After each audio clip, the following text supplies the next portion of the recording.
formed against me shall prosper. Oh, it won't work. No weapon formed against me. Give me that ad lib again. No weapon. One more time. No weapon. One more time. No weapon. Who the fuck y'all hoes? Okay, the facts are back, bitch. Who the fuck y'all hoes think it was, bitch, or what time of day it was? Okay. Man, I got to wait till Tuesday. Okay. Oh my God. I just need to keep hearing that right there. Hey, you are awesomely awesome, and you're the best. You're the best. Blessed. Just hell. I can't even. I don't even know what to say.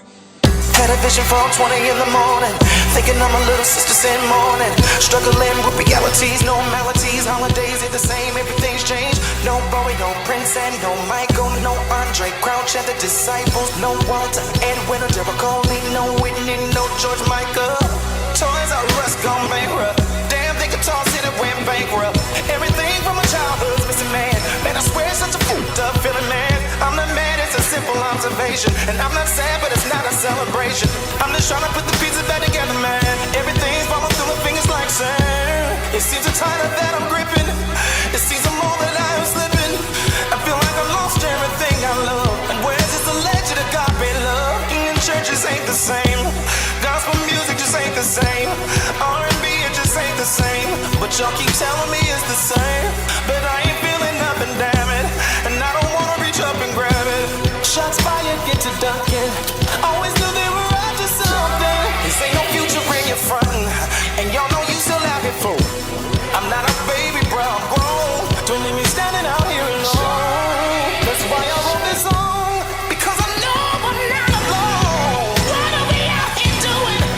What are we out here saying? People don't care no more. So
I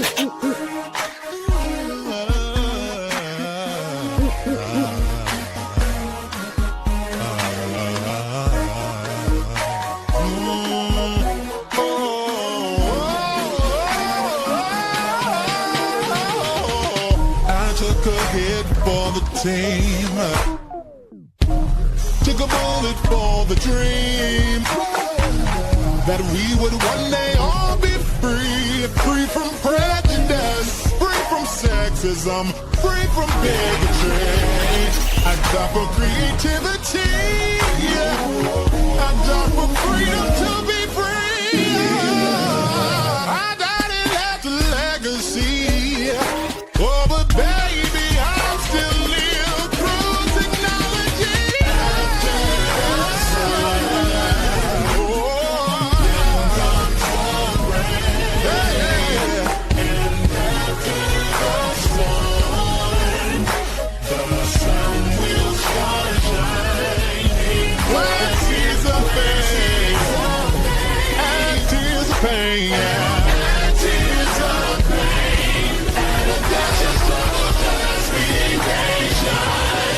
Your destiny will manifest, yes. Forwards in this.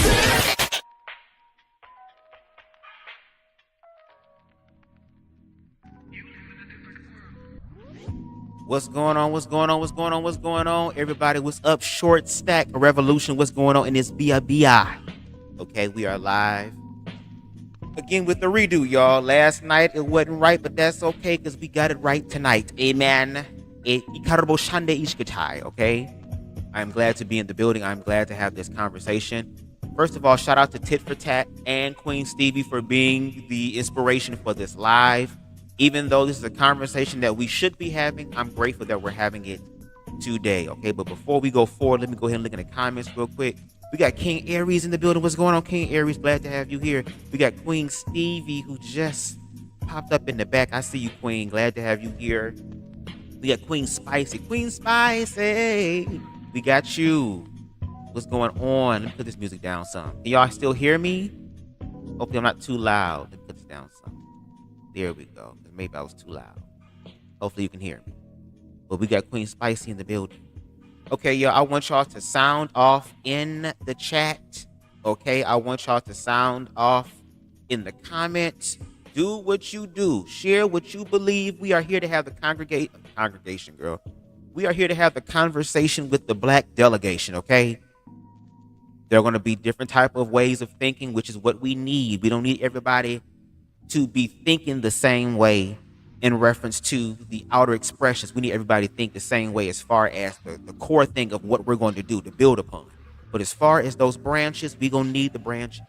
And with that being said, let's bring up the other branches. First of all, let's bring up, because we're going to do ladies first, okay? Shout out to the queen, okay? The one and the only, okay? Queen Stevie. Queen Stevie, how are you doing, Queen? I am doing wonderful. Can y'all hear me? Yes, we can hear you loud and clear. Glad to have you here. Ooh, I'm just rhyming today. What is it? The weed has me rhyming? I don't know. But we're glad to have you here. I definitely want you to sound off because, again, this conversation was sparked from conversation in the chat that we have, our own little group chat on Instagram. And if you want to be a part of that, you can go ahead be a part of that by first making sure you follow me on YouTube, BubzDaGawd. And I'm gonna give y'all a stipulation. You got to be following for at least a month, and you have to be actively commenting so I know it's real. Okay? If y'all on some bullshit, y'all gonna have to work to infiltrate. No shade. Okay? But the conversation was sparked because y'all was talking. Okay? Queen Stevie was saying her part, but then we have the one and the only. Okay? T for T, tit for tat. I like saying T for T because I hate saying tit. But we got T for T in the building. How are you doing? What's up, everybody? Hey, Miss Stevie. Hi. Hey, Al. Hey, Spicy. What's up, Bubs?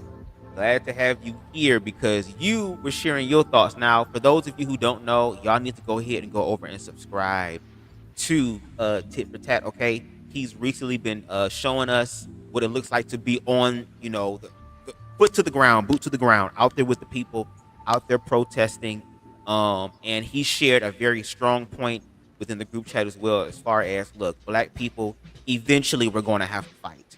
Okay, eventually. We're not saying right Yes. now, you know what I'm saying, but Not eventually. right So now. it's like I kind of wanted to explore that more. Now, what I'm going to do is I have like 4 clips that I'm going to share that kind of like, complement the conversation that I kind of want to have. But before we get into that, I'm gonna ask both of y'all a question. First, I'm gonna start off with Queen Stevie. Queen Stevie, again, what do you believe black people? Just give me like a synopsis, if you will. What do you believe black people should be doing right now at this very moment? I say what we're doing now, which is resting, but also doing what Owl is doing, and that is boots to the ground, being vigilant, staying aware to everything that is going on.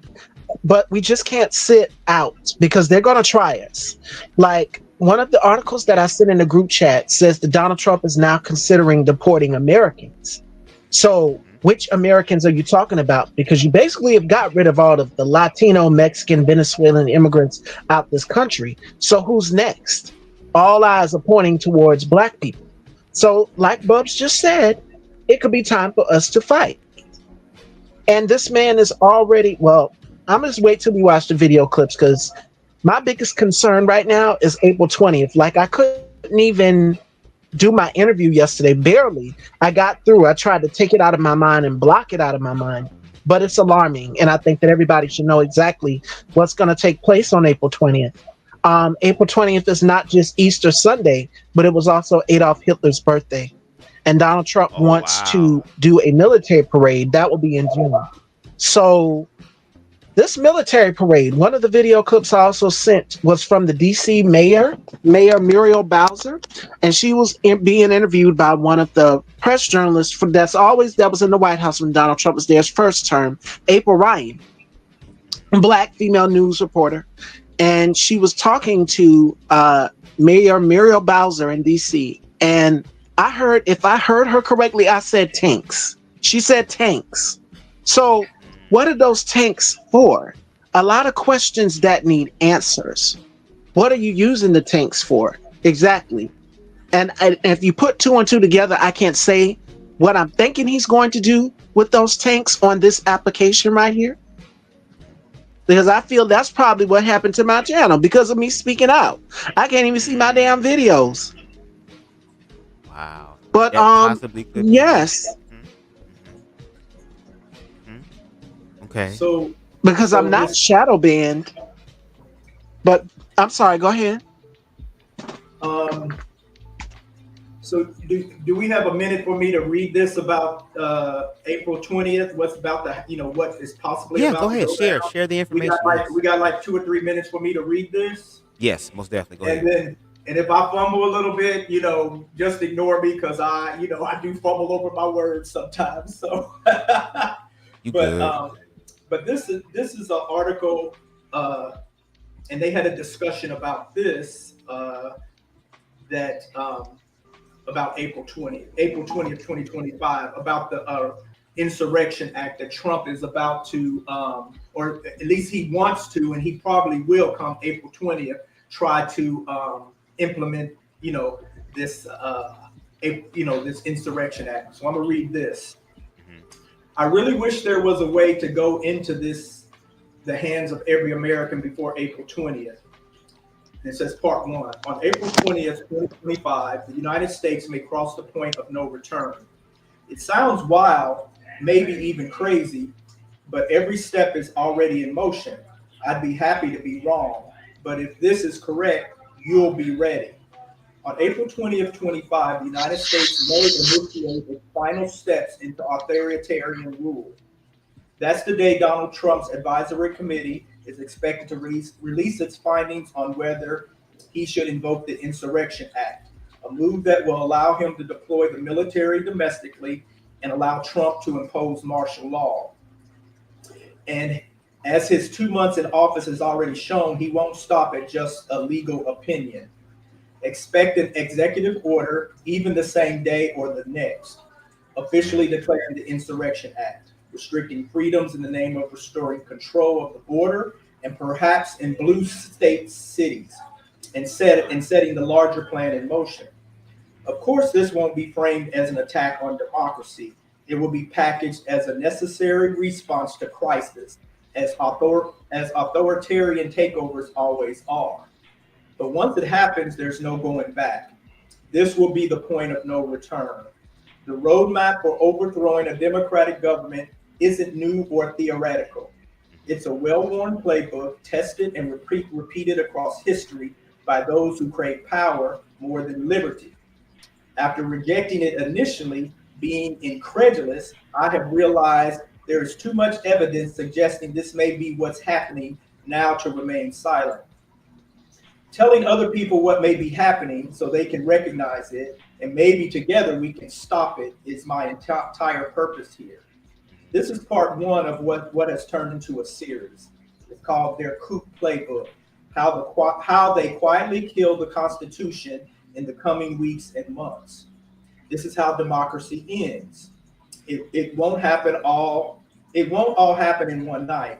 Instead, the process will unfold in stages, each step making resistance harder. 3 elections, a free press, and the right to protest will disappear one piece at a time until there's nothing left to save. My entire goal here is to make people aware so you can recognize it. If it really is what's happening, and maybe together we can help stop it. It's all I personally can do. Here's how it will happen step by step after Trump invokes the Insurrection Act with an executive order. Number 1, resist.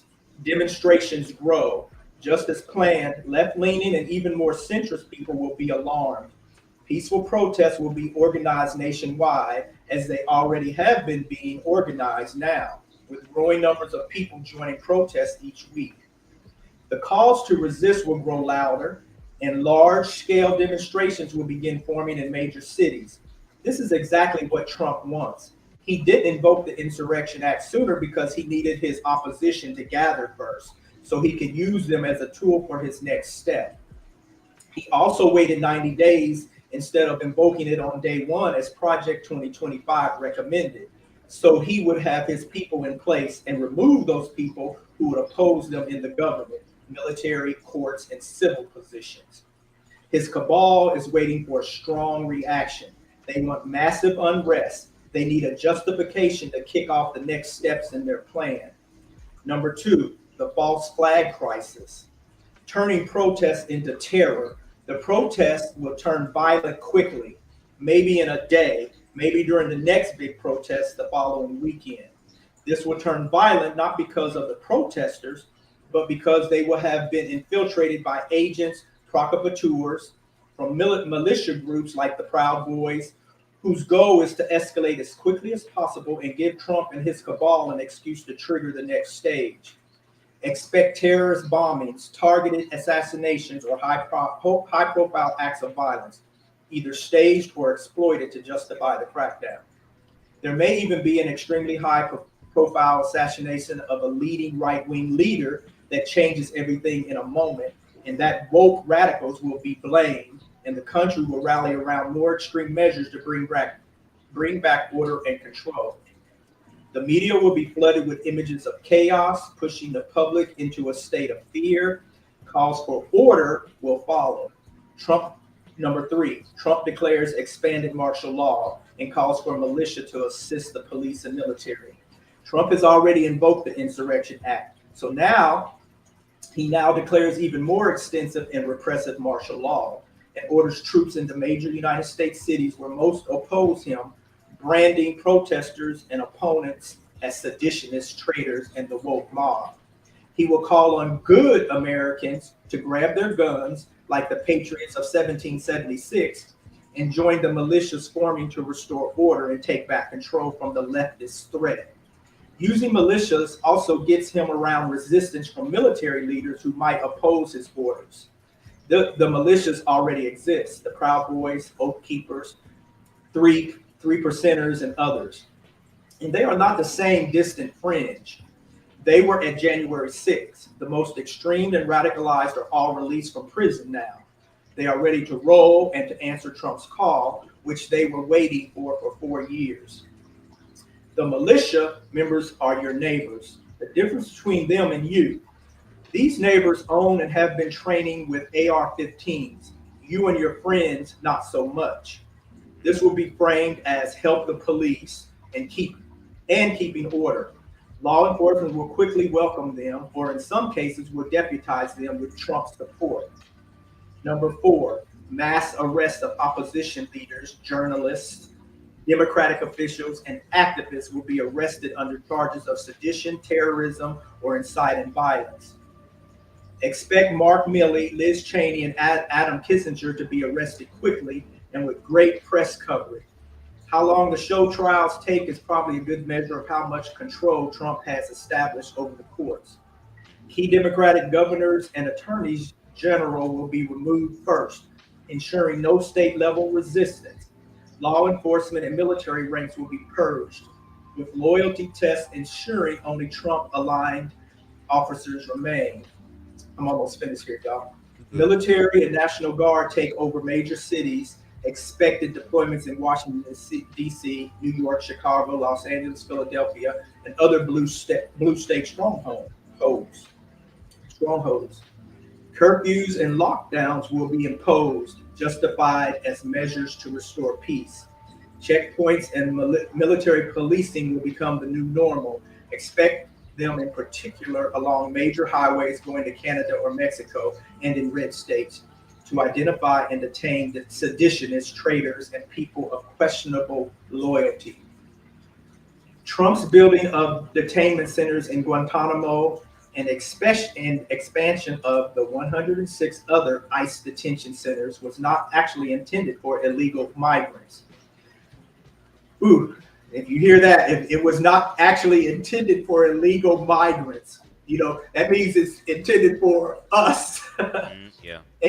And just a few days ago, Blackwater founder and billionaire Eric Prince offered to help Trump privatize deportation camps, as has been being done with prisons per Trump's day one executive order. So now Trump has an extrajudicial place to store the disloyal and those who resist in for-profit camps guarded by militias and loyal military until he decides what to do with them. Number 6, press censorship and total media control. Independent news outlets will face shutdowns or takeovers. Those that resist will see their journalists arrested or harassed. Mainstream media will be forced into compliance. Blackmail, corporate pressure, and legal threats will ensure they too toe the line. Social media platforms like X, Twitter, will amplify the official narrative, drowning out opposition. Other social media and lines of communication will be turned off. The internet will be monitored. People identify from this monitoring for arrest using Palantir technology. Peter Thiel, or Thiel, however you want to say it, Peter Thiel, who I've written about before, is co-founder of Palantir. We fully enter the surveillance state. Will fully enter the surveillance state. Borders closed and dissidents are trapped inside. Passports will be revoked for critics and opponents. If you're not on a list, you're not leaving, especially if you're a draft age. No-fly lists will expand to include activists and journalists. ICE and DHS will be weaponized, not just against immigrants, but against political enemies. Number 8, elections are postponed indefinitely. Y'all hear? Elections are postponed indefinitely. Don't worry, Christians. You don't have to worry. Once I get in here, you won't have to vote ever again. I promise you, no voting. It will be great. It'll be wonderful. It'll be splendid. No voting. No voting. The 2026 under the excuse of national security concerns. Red state legislators will eliminate Democratic-leaning districts, ensuring permanent Republican control. By 2028, Trump or his hand-picked successor will run unopposed. Elections will be a formality, probably still held but rigged. Project 2025 and the Insurrection Act, this was always the plan. This isn't speculation. The Heritage Foundation's Project 2025 lays out a detailed strategy for permanent right-wing control. It openly advocates using the Insurrection Act to crush opposition and dismantle the administrative state. Trump isn't improvising. He's following a script.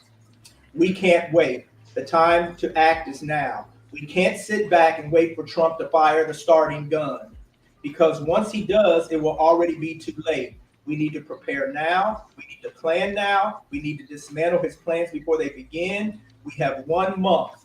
That's it. The only way to stop this coup is by exposing it. The only way I can think of to stop this conspiracy, which is the final planning stages, is through exposure. If people see the playbook in advance, they will be less likely be manipulated when it happens. They might question the narrative. Wait, this is what they said would happen. I thought it was crazy, but maybe. We need to spread the narrative far and wide so that when the moment comes, no one can claim ignorance. Maybe we will be proven wrong. Maybe we will look silly, or maybe we will have derailed the plan by telling people what to look for to recognize the playbook steps as if they happen. Here's what we must do before April 20th. Empower the press, law enforcement, military, and elected officials to recognize the game that's being played. They need to understand what's happening before they are pressured to go along with it. Share this post or write your own. Do your own research. Don't take my word for it. Talk with your friends and family about this crazy conspiracy theory that can really happen. Can it? So if and when the steps actually happen, people recognize it for what it is. Prepare the public so they don't take the bait. Trump and his cabal want protests to explode into chaos. They want violence in the streets to justify their crackdown. We must be ready to outmaneuver them, to refuse to be used as pawns in their game. Stand up to the militias and stop friends and families from joining them. The Proud Boys, Oath Keepers, and other armed groups will be mobilized as Trump's shock troops. They will be framed as restoring order and helping the police. We need to be ready to counter this, to make sure our neighbors, friends, and family don't get sucked in. Inoculate our fellow citizens against this propaganda. Most Americans are good people, but good people can be misled. They can be scared into compliance. Our job is to make sure they see what's happening before it's too late. The only way to stop this plot is to expose it, reject it, and make it unmistakably clear to every American what is happening. We must stop these malign forces from enacting their will on our country, the world, and each of us and our families. And that's basically it. It's a little bit more, but I'm gonna stop there. It just says if it is not stopped and Trump enacts the Insurrection Act, at this point we probably only have 48 to 72 hours to try to stop everything from happening after the executive order. Once martial law is imposed, there will be a tiny window, no more than 3 days, before resistance becomes nearly impossible. Stopping it before it happens is the best option. But what if we don't?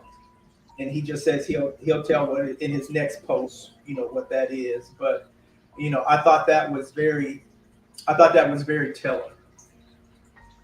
Yes, and if you can, whenever you get a chance, please send me that on Instagram, because I would love to be able to read that for myself. Because I'm gonna put the link in the short stack. Oh yes, please. I'll send it to the short stack, and then I mean, it's a long read, but it's that's possible. Just like they say, the impossible is always possible. You want to call me when I'm live? Damn. Here's the thing, and I'm gonna give my little spiel real quick, and then we're gonna get into the video, because I really want to show y'all this and get y'all perspectives even more. And this is. I'm trying to find the way to say this that is not going to be as offensive, but I feel like no matter what I say, it's going to be offensive. This manifestation, all it literally did was just show America what it really is. The truth has literally come out. This election was won off of fear.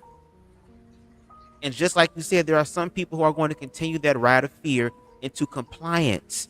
Everything that you just named is literally the creation and the maintenance of the Nazi regime, especially with the surveillance part. So how does that help people that are black, people that are queer, people who are not religious? Right. And again, like this individual said, they ended up giving us the playbook. And just like Jasmine Garden said the last live that we did before, if they're giving us the playbook, why are we not doing anything to counteract the playbook? And to your point, Tifa T, yes, there are some things that our ancestors did, which was like marching, protesting, being in the streets, but I don't think we need to be in the streets. And you know what I mean by we need to be in the streets, at least not right now. We Not only right in now. the streets when it comes down to protecting our own, when it comes down to protecting our community. I don't want to hear nobody who is not black telling us that we need to be out there in the streets with no shade. African Americans in this country, we are the prototype for what it is that y'all are experiencing or getting ready to experience. Our ancestors lived through this. So we're not going to be on the front lines. Look at history. You know, the history they want to erase. The first Civil War, black people put their lives on the line. And look what happened. A different type of foreigner came over. It wasn't illegal immigrants as far as Latino people. Oh no, it was Europeans. The Homestead Act, anyone like. So again, for black people right now, don't take your ass out there in the streets and do a damn thing. Now, if you want to, that's on you, but it is not a mandate. Because we've already done our marching, we've already done our protesting, we've been doing this. We're not new to this, we're true to this. So now that America is going to burn and this new regime is going to emerge from the ashes, for us, that means that system that oppressed us is falling apart, which means we can do something different now, and we're going to have to. And as Queen Spicy says on the screen, yep, I heard about this. I heard about this too. Scary stuff. We're going to have to start facing our mortality. And I know we don't want to do that. And I know that that's scary and that's crazy. But guess what? We're going to have to face it anyway, whether you want it to or not. Whether we want to or not. So I want to start off with some of these videos. Again, I have a label called In-House Meeting. And kind of just to explain to people what I mean. Okay, about black people sitting their ass in the house and not being in those streets, but also doing what we're doing right now. We need to be communicating with each other, having conversations with each other, trying to figure out who we know, trying to work through the queer phobia in the black community, because a lot of queer people have a lot of answers and gifts that can literally change the trajectory for all of us. Again, we can look at history. Bayard Rustin, Marsha P. Johnson, Langston Hughes, and others. It didn't just stop then. It's happening right now. So anyway, we're going to take a look at a video, and then I'm going to pause for y'all's responses. Here we go. Where are the hands-off protests and where are the black people? The hands-off protests are telling Trump and us hands off of our democracy, and black people are exactly where they should be. There's thousands of people gathered in every state, but I barely see any black people. So how are they where they should There's be? a mix of people on the streets, but black people know they're trying to get lured into the streets so they can call martial law on them or hurt black people. When has America ever had a history of hurting black people? What's the problem with black people protesting between other people? Because every time black people fight for human rights, it's a problem. But every time white people do it, nobody seems to get hurt. But that implies that some people have a privilege. Y'all know that's not true. How do black people know to stay home when everyone else knows the Because protest? here in the United States, over here, we're actually united. What does that and mean? White women said they got it this time. There's more than 1,400 hands-off protests across all 50 states in America. How are you all this coordinated? I bet you're getting paid money to show up in buses to protest. No one's getting paid money to fight for human rights or to care about other people or their own rights. Millions of peoples are protesting in America with established roles, all united and working together. They're all getting paid. This is illegal. Doesn't make any sense. It's too late. Real patriotism 2025. We need to release Derek Chauvin. This is the worst day. You got. Okay, what were your thoughts on that? I just figured I'll put that open as the icebreaker, I guess, in a sense. Queen, Tifa T. Any one of y'all can take it. If there's anything to say. Yeah, there's nothing to say on that one. For me, I mean, yeah, I feel like it was very self-explanatory. yeah, I do. I do. Okay. Queen Steve, you have anything you would like to share? Uh-oh. Um, and the video just summed it up. What everything that this video just said, which is, if we get out there and we protest, we hit boots to the ground, we know what's going to happen. And it goes back in history to show you.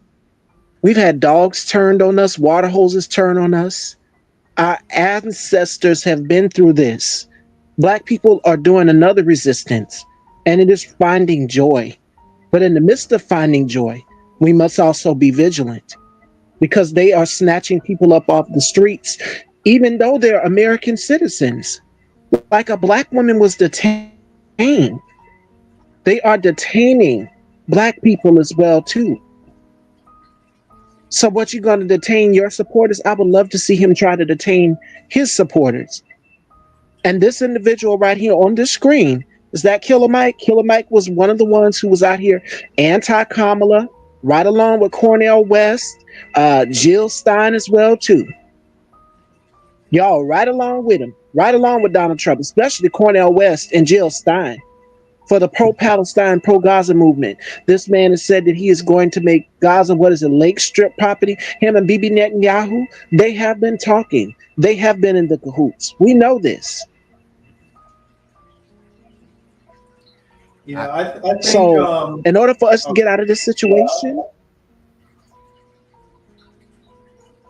the people that got us here in this situation, because you tried this, it goes back to what Al said in the chat, which is them people decided to stay home.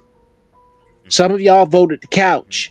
Some of y'all sat out here, I'm not going to vote for her. I'm not with her. I'm uncommitted. I'm going to vote for Jill Stein. I'm going to vote for Cornel West. Guess what? Cornel West and Jill Stein are an extension of Donald Trump. And Killer Mike was one of the ones out here too against Kamala. You know, and a lot So of for people, my 92%ers, you know what to do. a lot of people, they don't like it when you say, if you stayed home and didn't vote, or if you voted for Donald Trump, or if you voted third party. A lot of people don't like to hear that when you say that means that was a vote for Donald Trump, because you just, all those votes were deciphered away from Kamala Harris, and Trump did not win by that much. So basically, if we would have gotten those votes and people would have actually came out and voted, you know, the ones who stayed home, and it was quite a few black folks that did stay home, which, you know, a lot of times they stay home in a lot of elections. Sometimes black folks don't even really come out and vote until it's general elections. Their local elections, a lot of times they're not even showing up, you know, which that could make the difference in us winning or losing. But they don't like it when you say that that's a vote for. Yep, but we understood the assignment. 82%, no, 80% to 92%. We understood the assignment this time, black people. It's just that the odds wasn't stacked in our favor. The white people will always vote for their own interest. And then when they realize, hey, this hurts me too, you come crying back to us, black people, like Bub said in the beginning. Where are you? Why are y'all not protesting? Our protest was November 4th, 2024. That was our protest. Y'all should have joined right along with us, and we could have been happily and merrily getting the freedoms that we so gratefully deserve. Now you're going to have limited freedoms. So I'm seeing a lot of them cry about Go ahead. losing their 401ks. Yeah, hold on 1 minute. I'm coming back. You good. But that's what I mean as far as our protest. Like, and I agree. Everything that Queen Stevie said, I absolutely 1,000, 1 trillion, fuck a million, fuck a billion, go straight to trillion % agree with. First of all, we didn't start this. We did not start this. And like I said, y'all can't sit up here and say that racism does not exist. Y'all cannot sit up here and say that queerphobia, transphobia does not exist. Xenophobia does not exist. Because look at the actual manifestations of that. So to her point, yes, y'all voted. Black people showed the fuck up and showed the fuck out like we always do. But America spoke. So now that America is crumbling and all those lies that you've been fed, you now got to eat that shit. And you're not the ones that want to eat it, even though a lot of y'all are big backs who voted for Trump. and big fronts and shit too. Do you get what I'm saying? Hold on, y'all was so proud and so happy and so we're gonna sock it to them niggas. We gonna sock it to them homosexuals. We gonna sock it to the women. Y'all was so proud. Oh my God, I will vote. I will vote for Donald Trump. I will vote for Donald Trump. I love my freedom. Okay, but Yeah, Donald Trump. He can vote for Donald Trump back in Mexico, okay? Because that's where he's going to be shifted. But that is the problem and the issue, and that's why I say when it comes down to where they ask where the black people at, we have to learn from history and not just outside of us. And this is the conversation that I want to have about blackness, because the conversation is about it's in-house with us. We can definitely talk about what's going on outside because the outside has infected the inside, but inside of us, no shade. We have to accept the fact that this system has something built within itself that is a fail-safe to the fail-safe to the fail-safe that would never ever rectify the wrongs that it has done, not only just to us, but to people around the world. If you want to get a glimpse of what's possibly to come, y'all can go ahead and see what the fuck is happening over in Uganda right now, especially with queer people, how they're being surveillanced. How anything that talks about their life and their expression in a very objective and non-biased way, in a way that they can't control, they will try to stop it. And if you dare speak on it, you would deal with penalty. So if we bring it back to what was said earlier about activists like myself, the individuals who are willing to stand up against the bullshit, that we're putting our lives on the line. But black people, we got to do something different. Something different. We have to first of all fight with our money. That's the one thing that they really pay attention to. And I ain't talking about, just for one day. We gonna have to sacrifice. There are people I know right now, and I love them, and they black, but they shop at Walmart and Target still, and I'd be like, bro, what's going on? Oh well, I have to get this here because I can't find it anywhere else, or if I go somewhere else, I'm gonna have to pay more. Well, either you're gonna have to pay more, or you're gonna have to suffer. Because we're talking about the future here. Now, one thing that I do like about Killer Mike, and again, shout out to Queen Stevie for what she said, because what she said is true. There's information I did not know about, but a broken clock can be right twice a day. Here with Killer Mike, he talks about the way that you can empower your own community, and the only way we're going to do that is to spend wisely. In that way, by spending wisely, we can make an impact.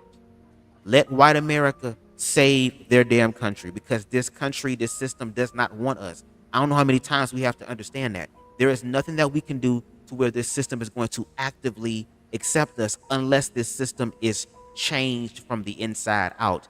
And they will blow this bitch up before they do. But let's take a listen to what Killer Mike has to say real quick. Two choices. You can attack them through violence, and you can attack them through money.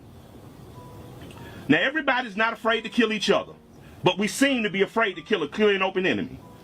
So if you ain't gonna take them M16s, them Kalishnikovs, and all this other stuff that you rap about, killing each other with it, if you're not gonna take them to the streets, then at least to my rappers and my entertainers, help these people direct their money in a way. If you're gonna buy a Wingstop, ask if Rick Ross on it first. If you're gonna go to Chick-fil-A, just go to the one in Greenbrier on Camp Creek.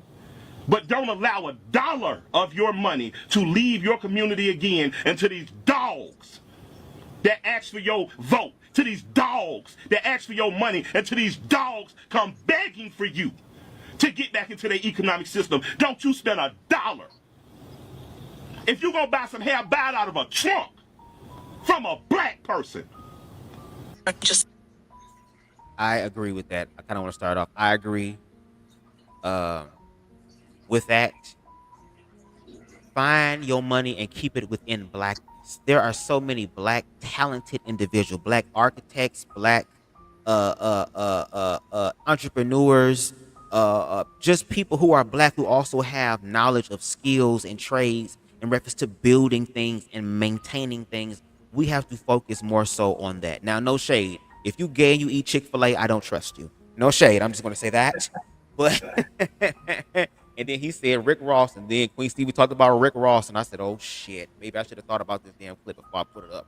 But the main part of it is the fact that I believe we have to focus in our own communities, because no shade, in a lot of black communities, There are other cultures, no shade to them, who come into our communities and make buku amount of money off of us. I know for me in Detroit, every gas station I go to, ain't no black person owning that. Every fucking beauty supply store that I go to, ain't no black person owning that. And then when you have black mom and pop shops or businesses, we walking in there asking for the motherfucking hookup. Can I get a discount? No, nigga, no, you can't. No, this is about supporting blackness. So to his point, if the rappers out there, the people who are influential, the one that the youth are listening to, the one that even white America is low key encapsulated by the culture of, if you are going to speak about using your weapons and shit and busting out 4.5s and got a chopper in the car in the trunk and shit, then you need to do that where it matters, i.e. no shade. Now I'm just saying, this is just a hypothetical, girl. Why is George Zimmerman still walking around? Right. If Mook Mook shot Ray Ray ass and you know about it, you and your niggas gonna slide on that nigga and take him the fuck out. It don't matter where he at, church, his mama house, his baby mama house, to be at his goddamn baby's fucking a baby shower. It don't matter. You gonna find that motherfucker. So again, why are they walking around? So here's the thing. I agree with what he said in theory, but we don't ever do that. We've been saying this since the 40s and 50s. Buy black. Back then it was Negroes or colors, right? But we've been saying this, and we'll beat that dead horse into the ground. Buy this. Don't give them your dollars. Don't do this. Don't do that. And then we don't. Black folks do not want to give up their comforts. They don't want to give up the.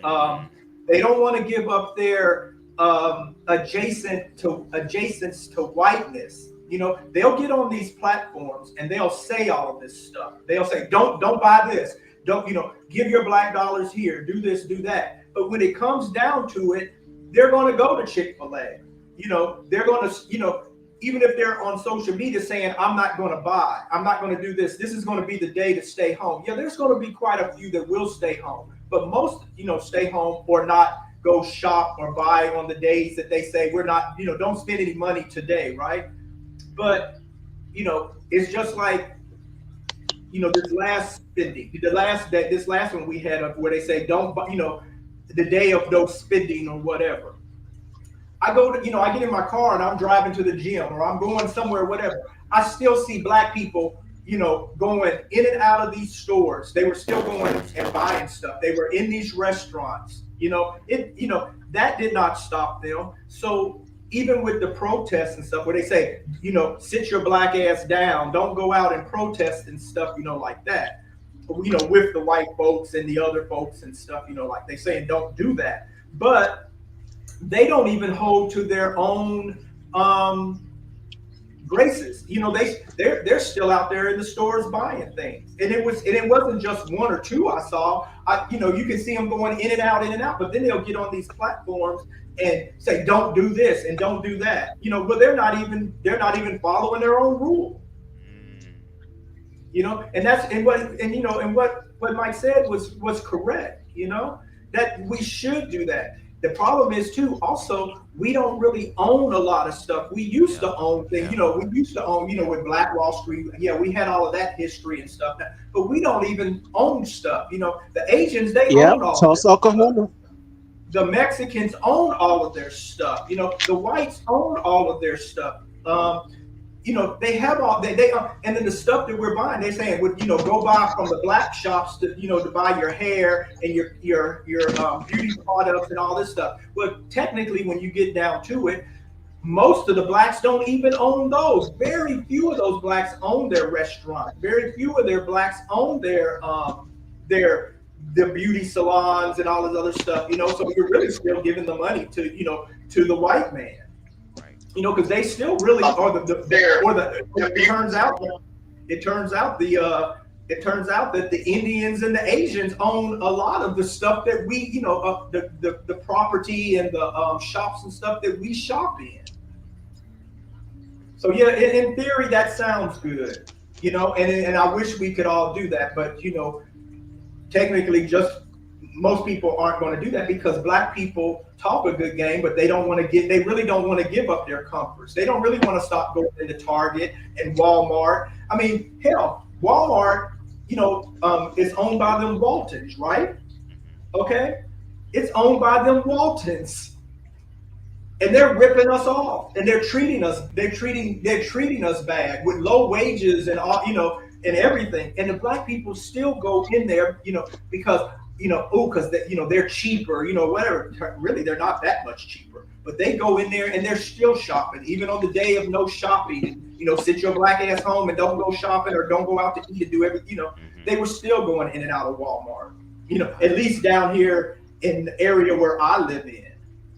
Right. And the surrounding area, because I was all the way out in Dallas also, and I still saw people, black folks going in and out of there. So most of them did not adhere to, didn't stick to the plan. Right. And that's why I wanted to have like more of the in-house conversation, because it's like, no shade, we're going to have to sacrifice. And if there's one thing that I think that we've missed or that we're lacking in reference to like what our ancestors and those before us did, is that they had determination and will to actually do some shit. What's going on, King Deshaun? King Deshaun, if you want to jump up on the live, you definitely can. You can hit that link in the group chat. Yes, and T for T. Tit for titty said, hey. But that's what I feel like. I feel like we need to find ways to invest. That's why communication is important. And yes, for the niggas that's doing, and I think that black people have gotten to a place to where we're just so fatigued to where it's like we don't really believe it anymore. We just gave up. We didn't do anything with that energy. We're just giving up. Oh, well, I'm not going to vote because they don't change anything anyway. And no shade, the way that this system is set up, that's how it's going to always be. That's why I say, like, we got to learn from our history as well. We have to, because look at what we did before in the 60s and 70s. Here come the 80s. War on terror, the war on crime, the war on drugs, all affecting us. And just like Jasmine Garden said, they're looking for a rebrand, and they want us, the original sons, the original niggas, the original individuals, to start it off. Because I don't know if it's like a ritualistic type of thing, I don't know, but it's always black people who, once we start doing shit, then we are met with resistance. Because again, when white people protest and march, it don't really be like that. It don't really be kind of popping and lit like that in reference to the police response. But whenever we protest, and especially peacefully protest, what are we met with? Militarized police. Those who are dealing with tactical urban warfare. And if you guys watch the rest of Fahrenheit 11/9, which I was going to do part 2, but the first part almost fucked my channel up, no shade. Because the motherfuckers who vote for Trump, girl, they kind of own his shit too. So part 2 or whatever talks about how in a lot of these cities they're starting these no knock, no warrant searches to where they can just run up in your shit. Run up in your shit. You don't know what the fuck is going on. And literally just yesterday, the fucking SWAT was like down the damn street. I'm like, oh shit, I got nervous. I'm like, Lord, is my name on the list? God, they coming for me. What's going on? You know what I'm saying? I ain't saying nothing crazy, but it's just the fact of like, yeah, shit's getting real. Shit's getting scary. We are now living the pages of the history books that we read about in school. This is no longer a drill. This is really it. And yes, no shade, before we can get the fuck up out of this and see the true enemy for who it is, we have to work through racism. We have to work through queerphobia. And what pisses me the fuck off is the fact that every time that we get close to doing that, here comes the fear. Here comes the fear. It was one thing to not get it when we just had slave journals because the slaves could be lying, right? Then it was another thing to be able to listen to the radio where we can hear the inflections in the voice and hear the emotion and all that other type of shit, but they could be lying and acting as well. Okay, then, so now we have the television, which not only can you hear the shit, you can see the shit, but oh, they must be acting, they must be lying, this all must be fake. And now we're living in the information age where motherfuckers are showing niggas getting their head blown off, all type of undocumented reality that's scary that we can see in the blink of an eye, especially on sites like X and stuff like that, to where motherfuckers still don't understand it. Like, you can bring the information to them all day long, but now that we're in the fuck around and find out, everybody's so quiet. Everybody quiet. Oh Don't yeah, nobody want to say nothing. especially the black conservatives. Byron Oh, Donalds, Tim Scott from my city of South Carolina, and now this other one that is running for some sort, I think, governor in one of the states. I posted it in my stories on Instagram. Why are y'all quiet? Why are all the black conservatives quiet now? the Rob fuck? Smith, you've been mighty quiet, but you make videos every once in a while. But y'all are seeing what's going on. When it As hits fuck. close to home to you, you don't have anything to say about it. But I'm seeing y'all out here crying to the Trump voters that voted for him. How those eggs taste now, bitch? How those eggs taste now? Y'all voted for this. Now let's see if your eggs go down now. Let's see if your price of gas go down now. And it One, was a billionaire. A millionaire was out here crying, literally, because he lost money. You didn't think the tariffs were going to impact you too? You didn't think that? None of y'all thought that? see, beforehand, See, it's important they, that you read and do your research yes, that part. before you nominate anybody for president. This man has had six failed businesses. Six failed Mm, businesses. And now the yeah, United States of America is now his seventh failed business. He is running horribly. This is horribly. We are now in a trade war with China. China said, okay, bitch, I got your one up. Let me and go not only ahead that, and put these tariffs on here. a trade war can actually lead to a real fucking war. And again, for the people who so quiet, y'all. This was y'all, girl. Y'all was in our face telling us how we was fear mongering and shit, girl. This was y'all, girl. When Trump ass became president, y'all was like this, girl. Again, Oh my God, I will vote. I will vote for Donald Trump. girl, that was all y'all the entire time, and now we're here, and y'all quiet. And Because again, it's red pill platforms that's really making me laugh nowadays. No shade, but go ahead, Queen, and then you can go next. T for T. Sorry. So here's the issue with this too is uh, most Americans who voted, they knew that Donald Trump was a failure. They didn't care. They voted for him anyway. The ones that voted for him, they knew he had 6, 7 failed businesses. They knew, they knew everything that came out of his mouth. Grab him by the pussy, and Right. they knew his ties to Russia. They even in the last election, he leaked information to Russia, right? So they knew those ones who voted for him then went and voted for him again, which was the majority of white folks. And this time they pulled some of the Democratic coalition, which was the black folks and the Hispanics, over to that area also. I mean, over to that party also. They knew this, so they can't cry ignorance, Right. and they went and voted for him anyway.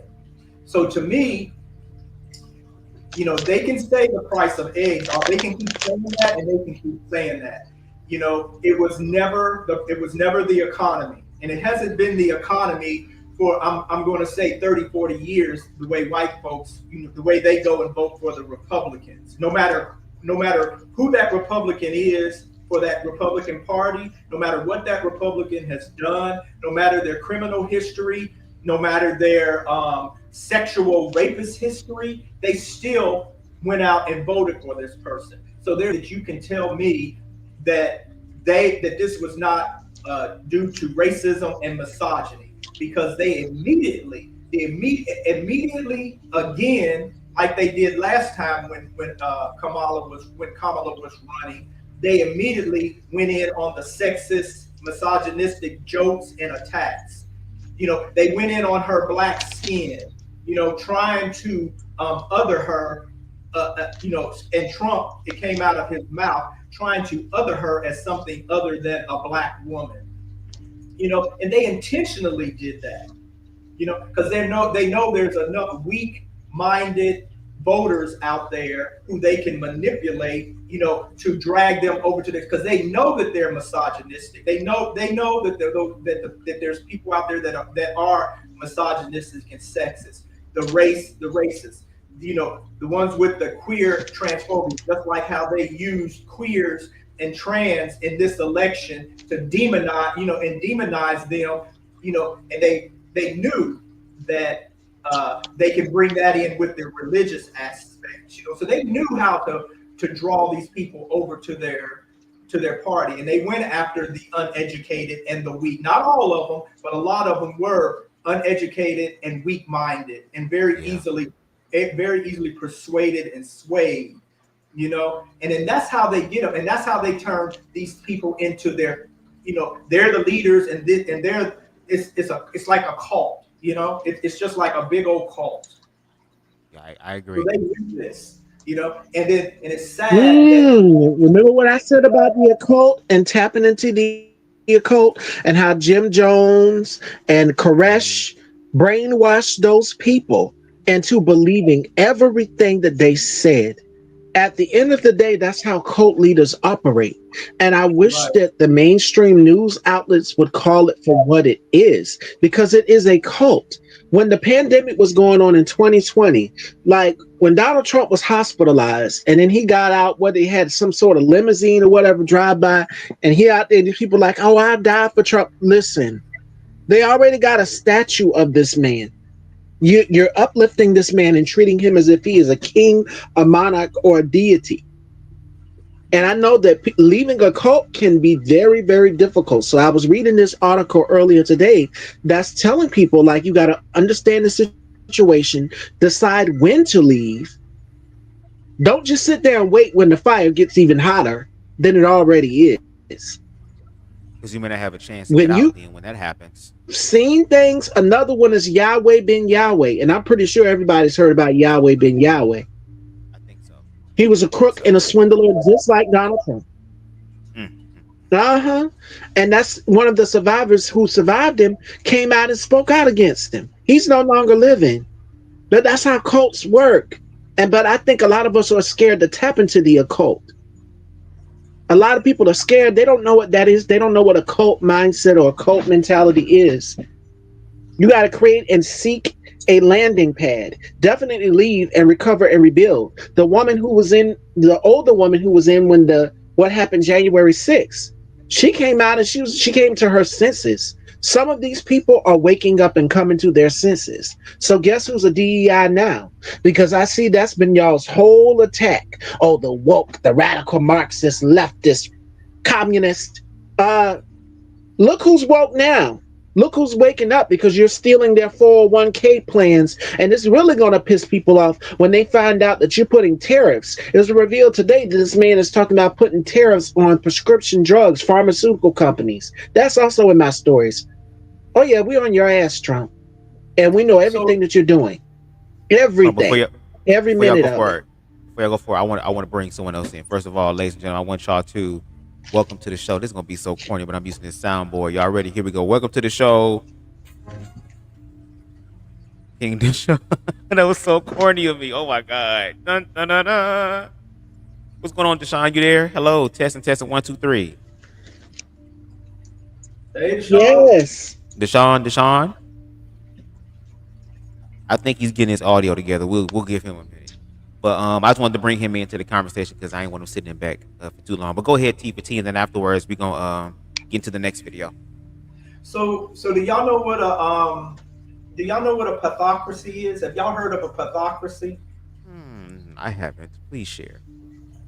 Okay, so it's a system of government, an organizational structure in which individuals with personality disorders, particularly those characterized by a lack of empathy and a propensity for manipulation, hold power and influence.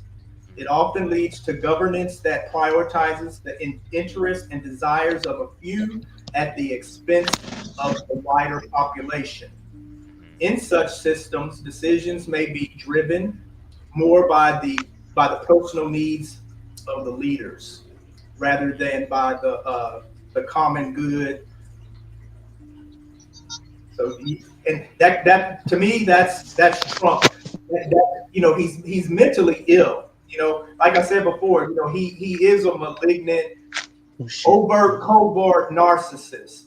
You know, just like Hitler was, you know, and just like a lot of our Mussolini, you know, Kim Jong Un and Il and all of them, you know, all of those dictator stuff. He's following their playbook. Yeah. And basically they were under like a democracy rule. And then that's exactly what we basically are in. I agree. It's again, these are scary times, y'all. When the times where we were trying to educate and trying to really get the information out there, and again have these quote unquote scary conversations that will not just end in one fucking conversation. Like, this is not gonna solve blackness with this panel alone. Like, we have to continuously have this with other black people and keep this going, because now we're in it. We're in it. This is no you pinching yourself and you waking up out this shit. No, we are in this. You are in it. I am in it. Your children is in it. And for the people that are waking up, I'm grateful that y'all are waking up. But at the same time, there is also something known as repercussions to your actions. So with that being said, yes, if January 6th could happen and it was just those white people, you telling me the rest of the people who waking up ain't gonna be able to do the same thing? And maybe, who knows, maybe the country will change because they don't shoot y'all. They always shoot us. Yeah.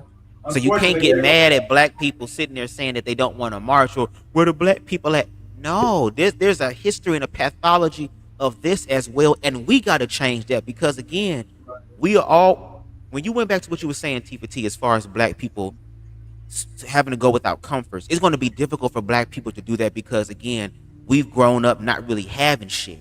And if you look at like some of the training infomercial or training commercial videos in the fucking 50s and 60s, 40s, 50s, 60s, about now that black people got money and they working their way in the middle class, now this is a new demographic to where now we can go ahead and we can make money off of them, and we got to sell them the best because they ain't never had shit. Don't you sell no nigga no bullshit. You better give him the best, because that mindset was placed on us and we've accepted that. Which is why, again, how can we sit up here and rock Gucci, Louis, Fendi, Prada, all of these different brands who have multiple times throughout history proven to us how they really feel about us? Like, black people, we gonna have to. And I'm a fashion girl. I don't shop at none of those brands. Because none of them. Really, truly, they don't want us shopping in there. Yeah, but when you're truly into your fashion, into your creative energy, it don't matter what the hell you wear. You're going to wear the hell out of it. It's not going to wear you. Some people got to have the Gucci on because it wears them. All these things on them. And it's about, again, validation.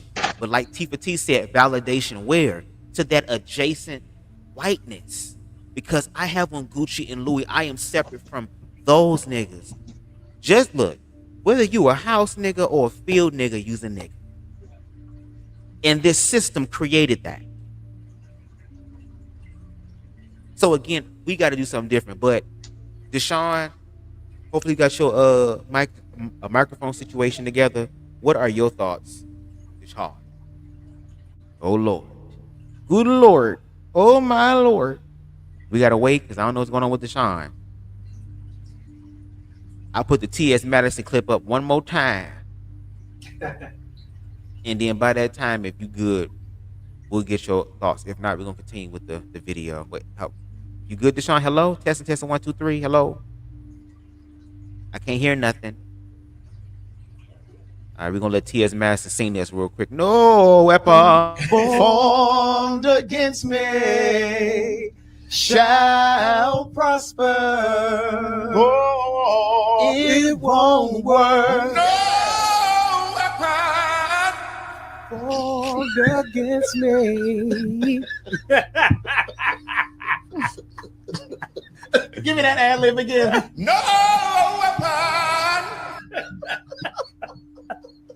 One more time. No weapon. One more time. No weapon.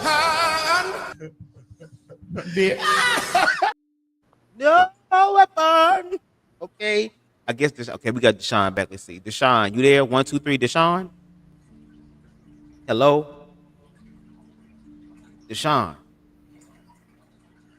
Oh Lord, Trump done grabbed his microphone. Jesus. Uh-oh. Oh, we got the cameras. We can't hear you. We can't hear you. No, we can't hear you, Deshaun. Go to your settings. See if you can click on settings. Go to audio, and where it says mic, see whatever microphone you have plugged in and use that, and see if that does anything.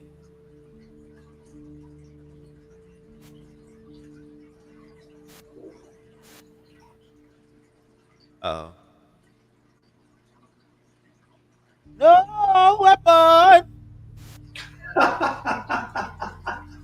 No weapon. No weapon formed against you, Deshaun, will prosper. Okay. He said, "Hold on." He said, He said, "Y'all not about to have me looking like this on the damn live." Oh my God, I will vote. I will vote for Donald Trump. He over there cracking up. He's gonna get his sound working. Don't worry. Okay, what we'll do is while he doing that, we're gonna continue with the show, and when when he come in, he come in. Okay, no shade. Shout out to him. Shout out to the 9 people that are watching. Is Harold coming in? Because I just saw him out. I just saw him out there. Is he coming in? No, he said he gonna be listening. Oh, okay. Let's see. Come on, Sean, we back. And we got Keon in the building. What's going on, Keon? Keon, if you would like to join the panel, go ahead and hit that link in the group chat if you want to. If not, you cool. We waiting on Deshaun to get his stuff together. I'm just so proud he got a camera. He got a camera. I'm so happy. Okay? Over there look like he about to get ready to praise dance in the dark with all them damn galactic colors and shit swirling on the wall and stuff. But anyway, let's go ahead on with the video, and we will get Deshaun's point. Let's go ahead and get this together. Let's see. Say it plain as day. No confusion. We are not going out there. Not this time. We are not going out there. We need to talk about this.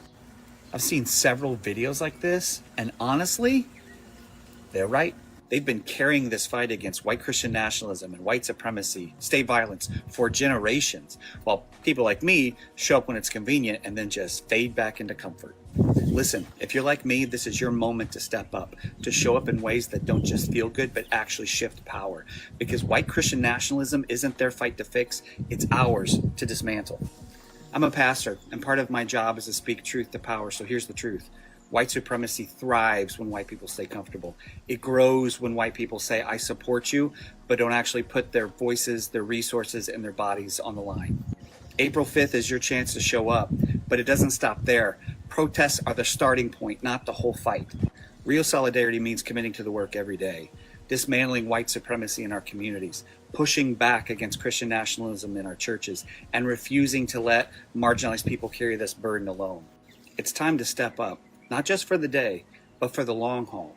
It's time for white folks to step in and do the damn work.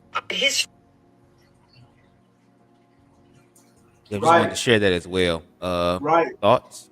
Right. Yeah. Right. It's time. Here's another thing with this. I do agree that it wasn't the time for all of us black folks to be out there. You know, some of us, we're going to go out there. You know, we're going to go out there and protest. We protest for different reasons. You know. Right. Right. And like myself, you know, like what I had told y'all, you know, I was going out there, not, you know, to fight, you know, to also protest for the democracy, you know, because they could have, even then, they could have brought in the, you know, they, with all the people that were out there processing, they could have, the police were out there, they could have turned them on us if they wanted to, you know, whatever. But and it's like you say, they usually wait when it's the black folks that's out there, you know, they'll have these infiltrates in there, people who are infiltrating the protest, pretending like they, you know, like they're with the protests and they're, you know, they're down for the cause and they're really out there to cause trouble. You know, those are going to be in any protest. Yeah. But, you know, when I went out there, I was also filming for, you know, for the YouTube channel so we can, you know, broadcast this across our channels. But also, you know, I was out there protesting also for the queers and the trans, also for our democracy, but I was also protesting for the queers and trans, and then this is where I differ with, our heterosexual Black community, because the trans and the queers, we always go out there. We're out there when a heterosexual Black person is shot. Come on, in-house. Shot and killed. A trans is beaten, raped, or killed. Not trans, but a woman, a heterosexual woman, is raped or beaten, or whatever, by the police, or by the something happens to them by the government, or the judiciary. Then Black folks, they will go out and they'll protest for that, and we're right out there with them. Our Black bodies are on the line. Okay, we're out there with the Black community, fighting for the civil liberties and stuff. And there's always some white people, and it has been like that in history. There's always been some white people, Jewish,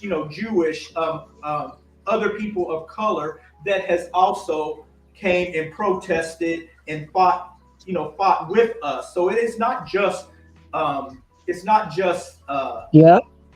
white people are not showing up, because most of them don't. But there's always a percentage of white people that do go out there and fight for our rights, just like they helped us, escape slavery and all of that type of stuff. It wasn't just Black folks who did that. It was a majority of Black folks, but we still had white people and Jewish. We still had their help to help us escape, through the undergrounds and all of this other type of stuff. But what ticks my bubble is with my own people is, when they want us to, sit our Black ass down and don't go out there and protest with the white folks or for other causes or whatever. And then we're always with them when something happens to the heterosexual Black community. We're always with them. But when something happens with the trans community, a killing or a beating, a stabbing, a rape, or a queer gets, beaten, stabbed, raped, or whatever, that they don't come out for us. It's probably somewhere. I'm gonna say it's probably somewhere like about maybe 1% of them that are ever on our side. When it comes to us, and we are Black. Now, granted, when Black queers are out there protesting for stuff that's happened to them, and Black trans are out there protesting, the white community, the white gay community, the white queer trans gay community, they don't come out. Very few of them come out for us either. It's like the trans and the queers are always on Black. The Black trans and queers, we're always on our own when it comes to us fighting for our civil liberties, our rights, and so the Black, the Black hats, they speak a good game, keep your Black ass home, don't go shopping, don't go do this, do this instead. But when it comes to us, they do not come out and they don't protect us. They don't stand with us. And we can see a lot of this in the comments when we're when we're watching other people's channels and their videos and stuff. You can see the hatred, the vitriol that it ain't just, and it's just not Black men, it's also the Black women too, even though a lot of Black women have our backs and we have their backs too, but it's a whole lot of them that do not, or on the surface they'll pretend like they, that they're with us, but then, when we really need them, they really turn their backs on us. When it comes to us, them voting for our legislation or helping us go out there and protest in these streets. Those comments are hateful, and it's just, they're not there. But we're still going to always be there for our Black community because we are Black. And that's where the question comes in. Are we Black first or are we queer first? Or whatever. And I Should don't just be human, but hey. yeah, I don't separate any aspect or part of who I am. I'm black queer, or I can be queer black. You know, I can be black queer a man. I can be a man queer black. I'm all of that. I'm not separated, you know, just because the color of my skin is black. You know, and when I get out there, I'm going to go out there and I'm going to protest. You know, I'm going to write to Congress. I'm going to write my Congress. I'm going to do all of that type of stuff. I'm going to not go and buy on the days that they say, you know, whatever. I'm going to do all of those things, you know, whatever. But we need them to start coming and stepping up for us black, gays, queers, trans, you know, non-binary, whatever you want to label us. You know, y'all have to start stepping up and coming out for us because we come out for y'all. So don't tell me don't go out there and protest with the other minorities and the other whites that are out there when you're not coming and protesting and standing up for me. Agreed. You know, and when I go out there, I'm doing it for democracy, but I'm doing it for, you know, I'm out there for everybody, even if my body is on the line. You know, I'm doing it for my son. I'm doing it for my mother and my, you know, my relatives and my friends. I'm doing it for everybody, you know, and the time is going to come. Yeah, we stay home now, but the time is going to come where we are going to have to get curl on over there. You know, because it's not going to stop them from coming to, you know, when Trump puts all of this into action, you know, he can send them out there on the street and mow down the white folks and the protesters and stuff, you know, like that too. But after he mows down them, guess what? He's going to come and mow down you in your house while you're watching TV. He's going to knock down your door. So your door is not going to protect you. Your house is not going to protect you because eventually they're coming for all of us. Deshaun, you got your audio together? Because I want to make sure that we get Deshaun up in here. Because Deshaun, if you got to keep working on it, that's cool because we're going to be here for a little bit. But I agree with you, T for T. I really do. That's why I'm glad that now that I'm looking at it, even though I am showing clips about black people or talking about black people resting and white people picking up more of the mantle, I know for a fact that with this being an in-house black conversation, it's not going to be just queer people talking about this. It's going to be heterosexual black people talking about it. But since we're having in-house conversations, some of that toxic adjacent bullshit of the oppressor has now entered into the black community. And like you said, y'all want us to stand with all of black people when all of black people are not willing to stand with us. Y'all want to benefit from us. There are people in the black community who are literally Oreos. They have this suppressor energy on the inside, but just happen to be black, who are gatekeepers as well, who follow that same type of energy, that same type of vibration that fucks all of us up. So yes, with it being in-house, again, yes, we're going to rest and a lot of healing, which means that we're going to have to call shit out. We're going to have to call an ace a ace and a spade. And going back to what you were saying about, oh, am I black or am I gay? Which one is first? A wise mystic said, when it came down to the whole thing about what came first, the chicken or the egg, the wise mystic said, bitch, I don't give a fuck what came first. It came. It don't matter what came first. It's here. So we have to deal with what's here. And I am black and I am gay, or I am gay and I am black, however you want to put it. I'm that all the time at the same time. It is a amalgamation. It is a mix. There's no one or the other. I am all these things. And what's going to be so funny is that, again, let's use again hypothetically the white people who are standing up, those who voted for Trump who now see the truth and are putting their white privilege to work, and even that white privilege gets mowed the fuck down. When it comes down to us getting mowed down, I don't want to hear shit about, oh, BubzDaGawd, we need to go ahead and drop everything and come together. No, because every time disaster comes together, that's when everybody wants to work and everybody wants to drop shit. But if we survive the disaster, we ain't even learned nothing going through it, to where now we're going back to our regularly scheduled program. I mean, look at what happened with 9/11. For the longest time, black people and white people have dealing with each other and shit. But when that shit happened, even though another group of people were unfortunately the new niggas, unfortunately, black and white people was cool as shit. Motherfuckers that was flying and coach get bumped up to first class. Yeah, come sit by me. All type of shit. Use their white privilege. He's fine. You can go back in their asshole. You know what I'm saying? Go sit in the back. You know, I want him next to me. Yes, come on, Jamal. Sit next to me. But then after a while, we went back to our regularly scheduled programming. And then you getting mad at us for trying to educate the youth on how to be better than us. And y'all stop that. Y'all want to stop critical race theory because now it gets to look at the one group of people that is supposed to be quote unquote exempt, which is white people. But now that that's happening, you don't want your white children to feel guilt. Your white children's guilt is more important than the actual experiences of black children that were fucking slaves who had to pick cotton shit, or children who were fucking slaves who ended up in the foster care system because the system also fucked up their family. And we're always at the receiving end of the bullshit. And I don't know about y'all, but I'm just tired of it. I don't know what happened to Queen Stevie. I don't know what's going on. But let's continue with the video. This is the last video, y'all. And I just want to put this up here because this white woman with this big ass forehead went to hell in about how a lot of the white supremacist history is nothing but death and destruction. And I mean, if that was my shit, I would feel some type of damn way too. Shit, let's take a listen.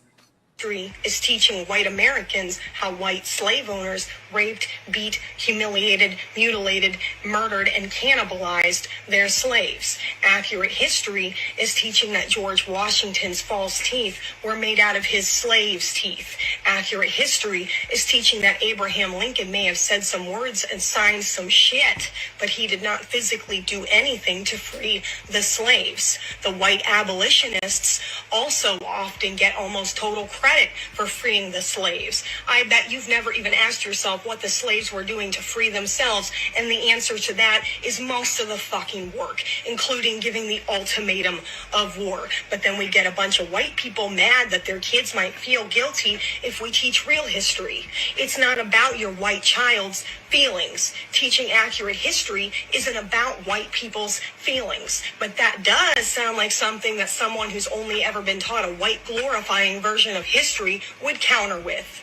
Ask why we ever felt like we needed to curate a false version of what white people did and did not do to black people to begin with. And then ask yourself why white-ass politicians are verbally attacking real history by calling it slurs, which is, by default, also the act of calling black people slurs. Formed against me shall prosper. Oh, it won't work. No weapon.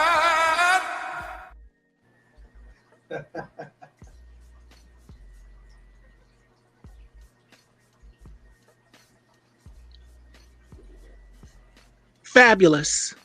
Beautiful. Abso-damn-lutely. And we need I'm more over here of talking. that. I'm muted. My mic muted the whole time. I'm over here talking. Like, Lord. We need more of that. Oh, but what I was saying is that, look, no shade, no weapon. Okay, shout out to Mother Maddie for that because that is the truth. But again, the reason why I show these clips and using whiteness as the conversation for in-house conversation is because, again, it's some of that energy in the house. I'm looking at black churches because y'all subscribe to a European religion that's not even yours. But meanwhile, I can get on these platforms and spew homophobic scriptures at queer people and at trans people and at women and at illegal immigrants, but yet somehow forgot about how your non-fupa having ass is in there, how your big wide back ass is in there. And this is the part that's going to become very dangerous because you can only do something to people for so fucking long. Like, come the fuck on. Come on. So if you ask me, what do we need to do within the community as black people? First of all, doing what we're doing now, talking. Our ancestors in slavery and during the civil rights movement, they all met in churches back when churches had honor and integrity and cared about the people. Not before it became capitalistic and all about prosperity at the people's expense.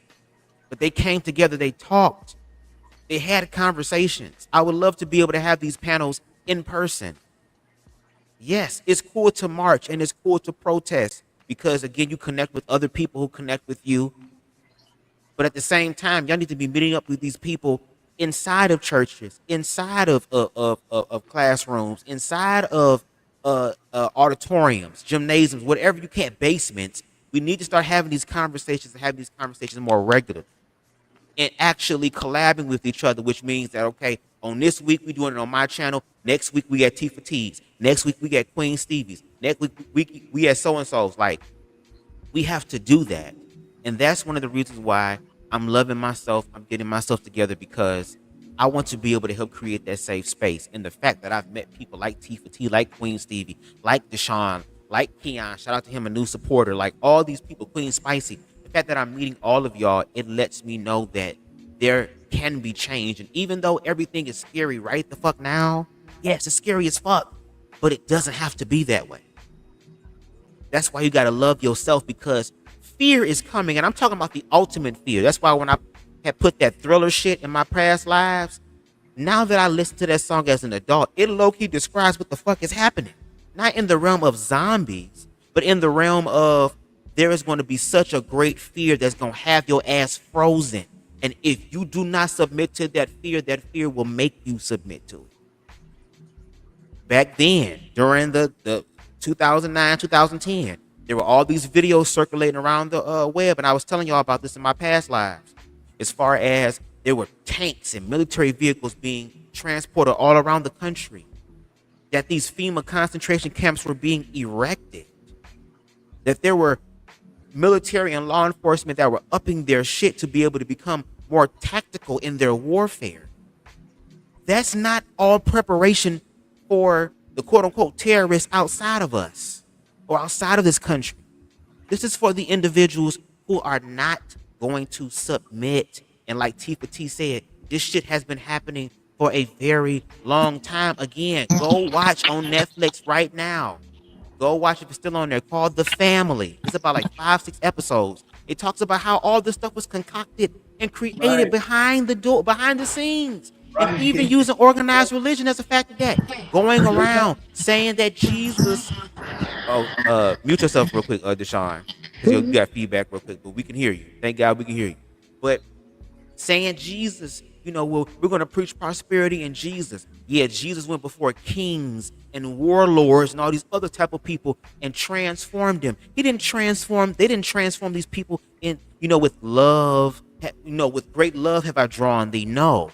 It was the fact of money, the fact that we can use you as a puppet, the fact that you can be used for the system. And imagine being used by a system that has unlimited access and allowing you to be able to take some of the control some fucking times, which is why with Donald Trump asked, I'm not surprised. He is the perfect puppet.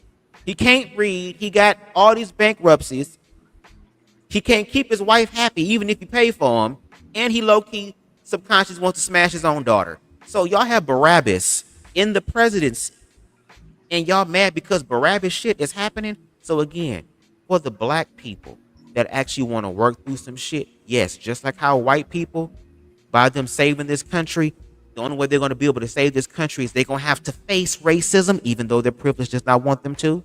It's about queerphobia in the black community. Until black people can come together, the black community and its fucking intersections can come together, we have to do some active healing. And if you ain't ready to actively heal, go sit your ass down or you're going to catch this motherfucking smoke.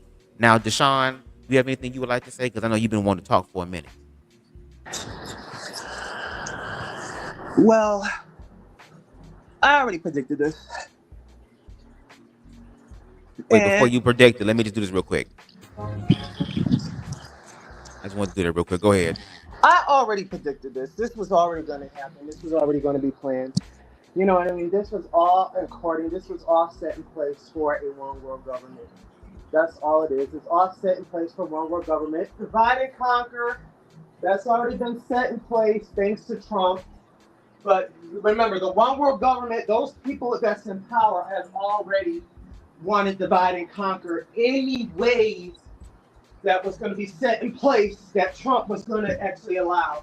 So thanks to him. Also, the tariffs, yes. I got stuff on Temu that's actually going to be a hold because of the tariffs that he did. And also, I got a manager. He was supposed to get his sword. He can't get his sword now because he got to charge double money because of what Trump is doing with the tariff shit that's over in China. So everything he's doing is he's fucking up this country, and he's gonna keep all that money for himself. All the Social Security and everything else, the DEI, all that other shit that he's doing away. He's trying to do it away, bring back segregation, and take all the money with it, including Elon Musk. And Elon Musk is running him up too. But the thing is, where's Elon Musk at? Even Donald Trump don't even want Elon Musk around him. You know what I mean? Oh, child, you didn't hear? They got a divorce. They got a divorce. They're divorced. That's why you ain't seeing Elon around there no more. See? What happened to their close relationship? Wait. You said that Elania and motherfucking Donald Trump got a divorce, and then Peter Navarro. They was just going, him and the tariff guy, Peter Navarro, was going back and forth. Was it yesterday? Elon Musk and Peter Navarro. They didn't say a name. Put a name on it, Elon. You running around here without data and shit. Put a name on it. Hold on 1 second. And we know why Trump wouldn't Formed against me shall prosper. Oh, it won't work. I'm gonna have to make that clip shorter. No weapon. No weapon. I just had to put that. No Queen Steve. I'm sorry. Go ahead. And also, why didn't you put any tariffs on Russia? Why did you put a tariff on Russia? You so busy going at China. China is striking back at your ass. But why did you put a tariff on Russia? We know why. Because you don't want to let down your daddy Vladdy. You don't want to let down Daddy Vladdy. Because your ass can wind up falling from a 3rd-story window. Right. Or either worse. You know exactly why you didn't want to put a tariff on Russia. Because he's afraid. See, you like to go out here and bully people. He likes to go out here and bully people. You about to be 79 damn years old, and you out here bullying people. We're not afraid of you. That's because he's Putin's girlfriend. Somebody got an echo. Girlfriend. Deshaun, I think you got an echo. I'm sorry. Can you hear it? There's no echo, right? Go ahead. Where's the echo? It's gone. Okay, I just want to be sure because I want to make sure I can hear you. T, my bad. Go ahead. So what I want to know, since we are not going to protest with the whites and the other people, if we're not going to get out in them streets, what is the plan? I mean, right now, like I said, it's okay to stay home, but eventually we're going to have to do something. So what is the plan? What is the strategy other than, line dancing and sitting home eating barbecue, with high cholesterol, with our arteries clogged and swollen ankles? What is the strategy and the plan for us black folks? Because we're going to have to do something soon. Just like with that article I read, April the 20th is coming up on us. Not saying that's going to happen, but if it does, what is the plan for the black folks? What are we going to do? Because it's not that many of us to take on the United States government. We're going to need those white allies and the other people of color. We're going to need their allyship to immobilize with us in order so we can be safe and protected. So we're going to have to merge or do something here soon, eventually. And then, sitting at home is not going to cut it. So what is the plan and what is the strategy? I've seen the videos of where we're line dancing, and we're doing all of that. That's fun, that's fine. It's sending a message. And that's one way to protest also. Not showing up, is one way to protest, but eventually we're going to have to do something different. Just like you said, Bubs, there's got to be something different than even just protesting, because that helps also. But we're going to have some new ideas, some new strategies and stuff, from these younger generations, and we can still rely on some stuff from our ancestors, but we're gonna have to get some new ideas and strategies, for our own survival. And it's not going to be line dancing and barbecuing and sitting on the couch, watching it from your door, from your window. It's fine for right now, but that's not going to cut it here in, another few weeks to a few months. It's going to be so bad that, we're going to have to do something. Right. Well, one thing that I guess I will say first, and then everybody else can go after, is, to your point, yes, I think we should, in this moment of rest and relaxation, which means that we know where it's about to go. So since we know, and we've been down this road multiple times, we shouldn't react the same way we did the first time. Like, the first time was, oh my God. The second time was, oh no. This is like the 7th, 8th time. Now we should just be like, okay, we know what's going on. But at the same time, I'd rather have black people right now not just resting, but dancing. Dance some of that stress off of you. The fact that black people out there, and the fact that it's heterosexual black people, gay black people, trans people, all types of black people coming together with their different looks.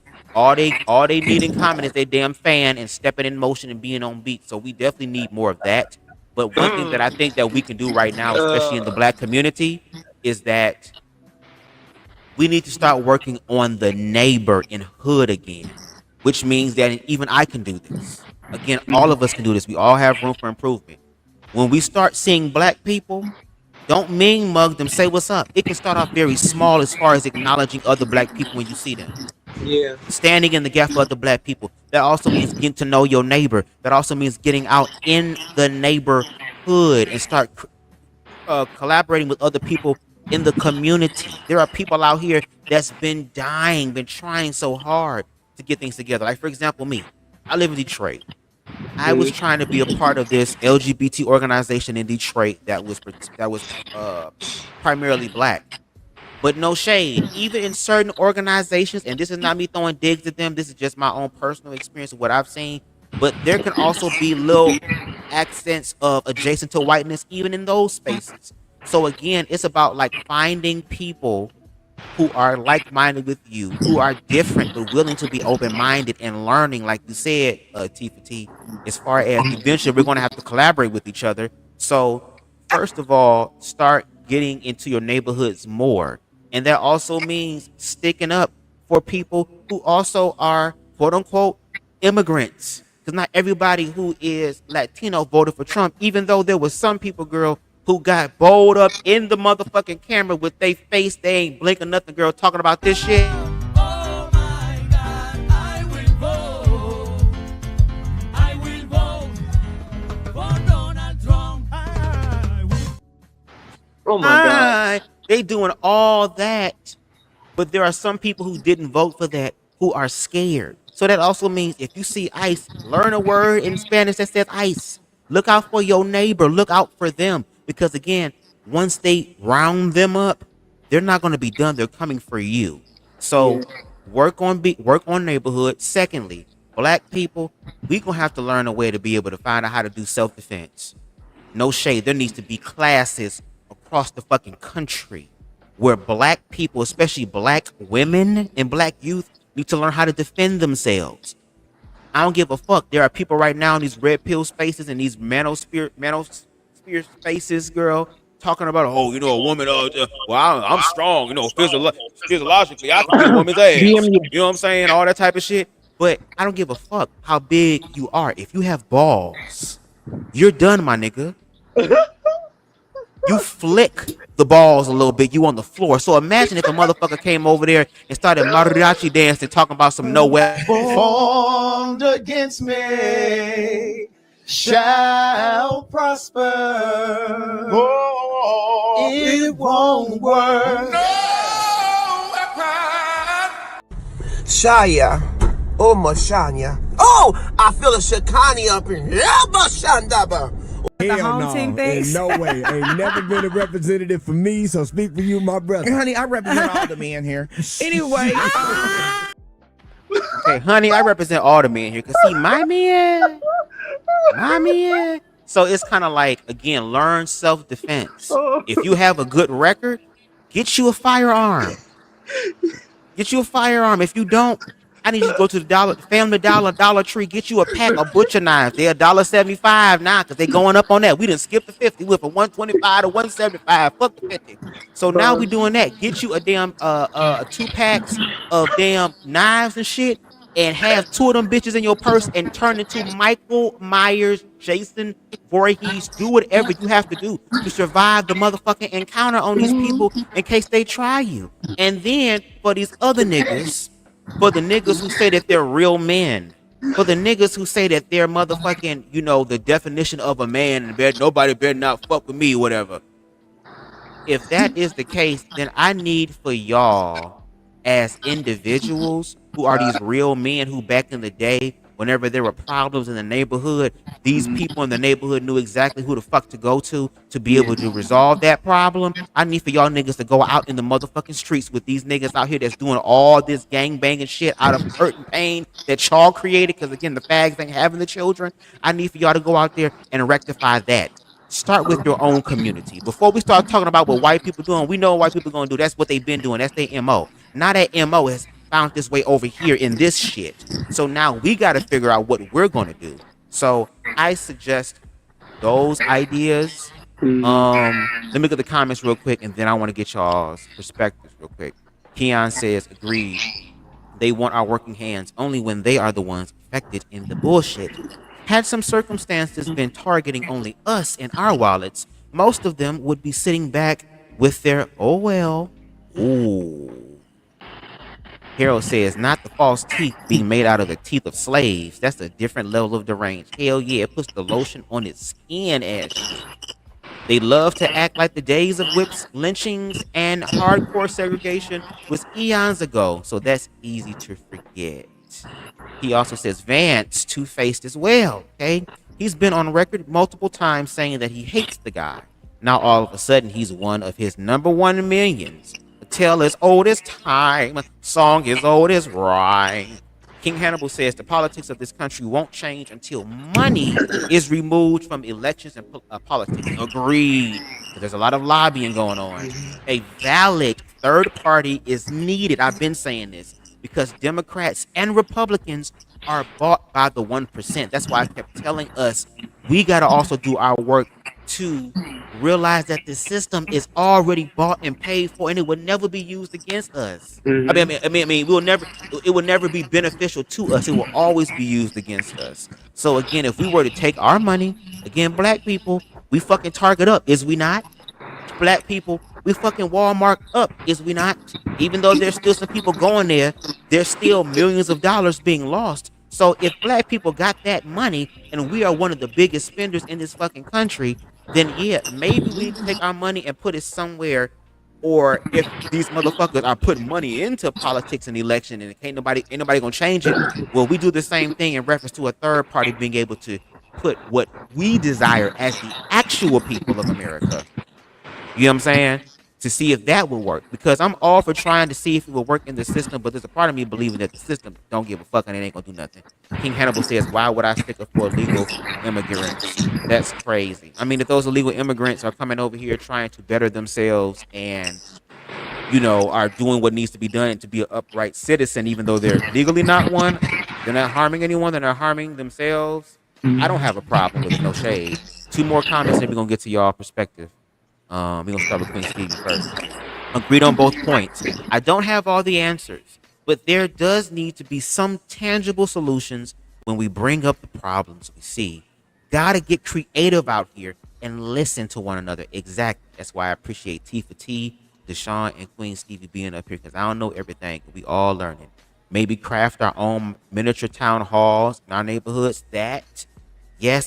We got to just do something. That's all I'm saying. We got to do something. I don't have all the answers, but continue to talk to other black people.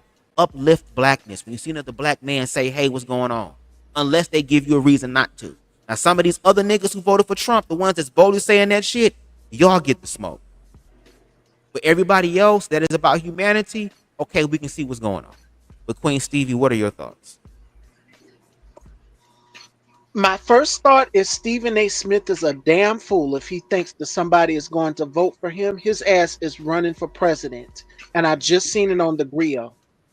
Um, you might as well just go ahead and get you a red hat at this point, Stephen A. Smith. That's a whole nother conversation for another day. But what we're doing right now, this is helpful, and this is having these conversations. I'm not a historian, but each and every one of us here on this panel, as well as the viewers, everybody here, we're like a family. We are a family, the Stack Family Movement. Like a giant tree. And we knew about Hitler and Nazi Germany and how he took over and rose to power. That thing lasted for 12 years, over a century, and it took something to happen. So if Trump keeps imposing these tariffs on China, Harold said it best in the chat earlier. I can't say that on here. What's going to happen? But we know what China is sitting. I'm gonna say this: China is sitting on ready. They're sitting on ready for it, and I hope the White House is one of them first places that they go pay a visit to, too, Luigi style. If you know, you know. Read between the lines.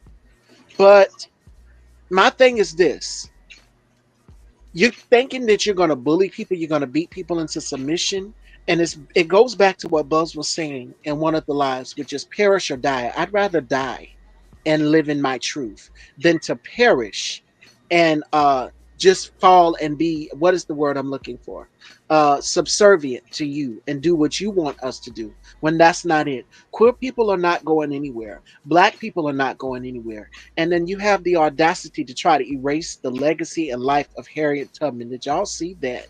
It goes from Jackie Robinson to now Harriet Tubman. Who else are you going to try to erase? Any black person's contributions to the United States of America? Because black people, we built this country. And just as sure as we built that White House, our ancestors, as Jasmine Garten said, we can tear that shit down. We can tear it all down. We built it, we can tear it down. With your ass in it. Now, we're resting comfortably right now. But Al said it best on the panel earlier. And that is, we can't just sit idly by. We have to say something. So April 20th, everybody, that needs to be everywhere. From what Al just read earlier, that needs to be everywhere. In order to stop authoritarianism, because that's what this is. This is un-American. Everything that he's doing is un-American and illegal. You're deporting American citizens. You are not listening to federal judges. You are disobeying the court orders, and you are bypassing them and doing what you want to do. You and your guard dog, Pam Bondi, which, by the way, she could use some Clinique under her eyes. Baby, I know a good makeup artist that can handle those bags really good. But at the same time, by you bypassing and doing what you want to do, you're not listening to the judges. This is straight on the path of authoritarianism. This is right out of the playbook of Hitler, because Hitler staged an insurrection and a coup. It was in one of the documentaries that I watched on him. And that's how he rose to power. And the infighting amongst them, from Peter Navarro to J.D. Vance and Elon Musk, I believe it, because Hitler and Mussolini, there was tension between both of them.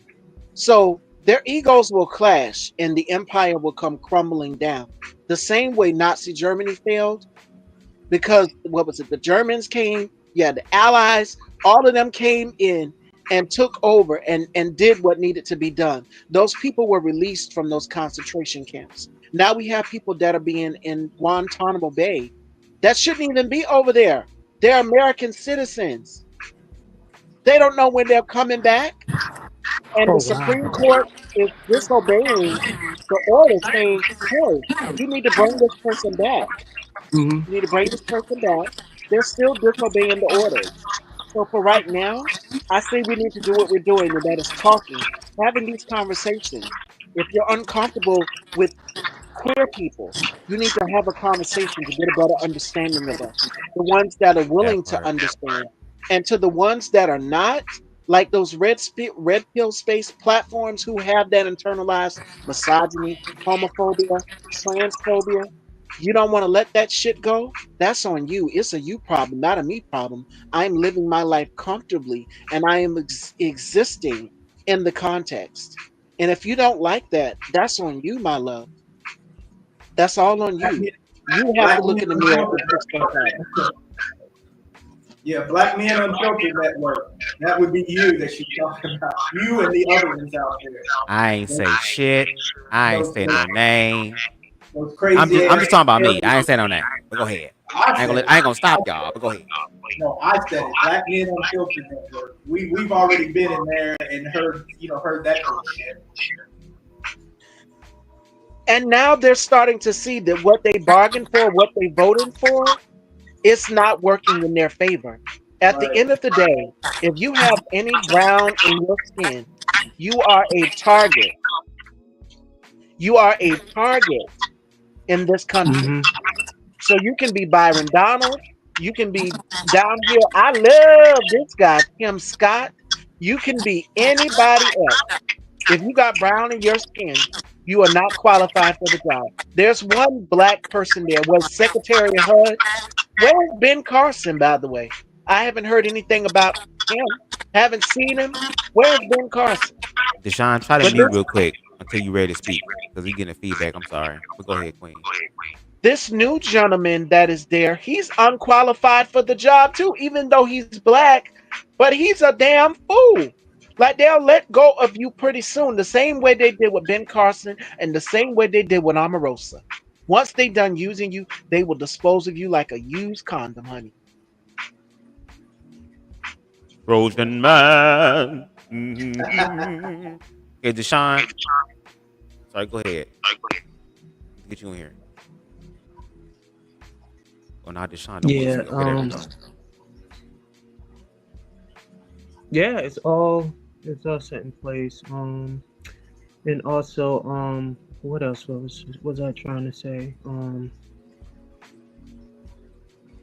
Like, it's absolutely weird that we're in this time period where we're going back to the 1800s, the 1900s, and stuff like that, thanks to, like I said, the President of the United States, Elon Musk, and all those people that he had in that cabinet. And, Project 2025, when he knows that Project 2025 is active and it's going to be activated and it's going to be successful, because the Hulu sister that I watched said that it's going to be successful partially.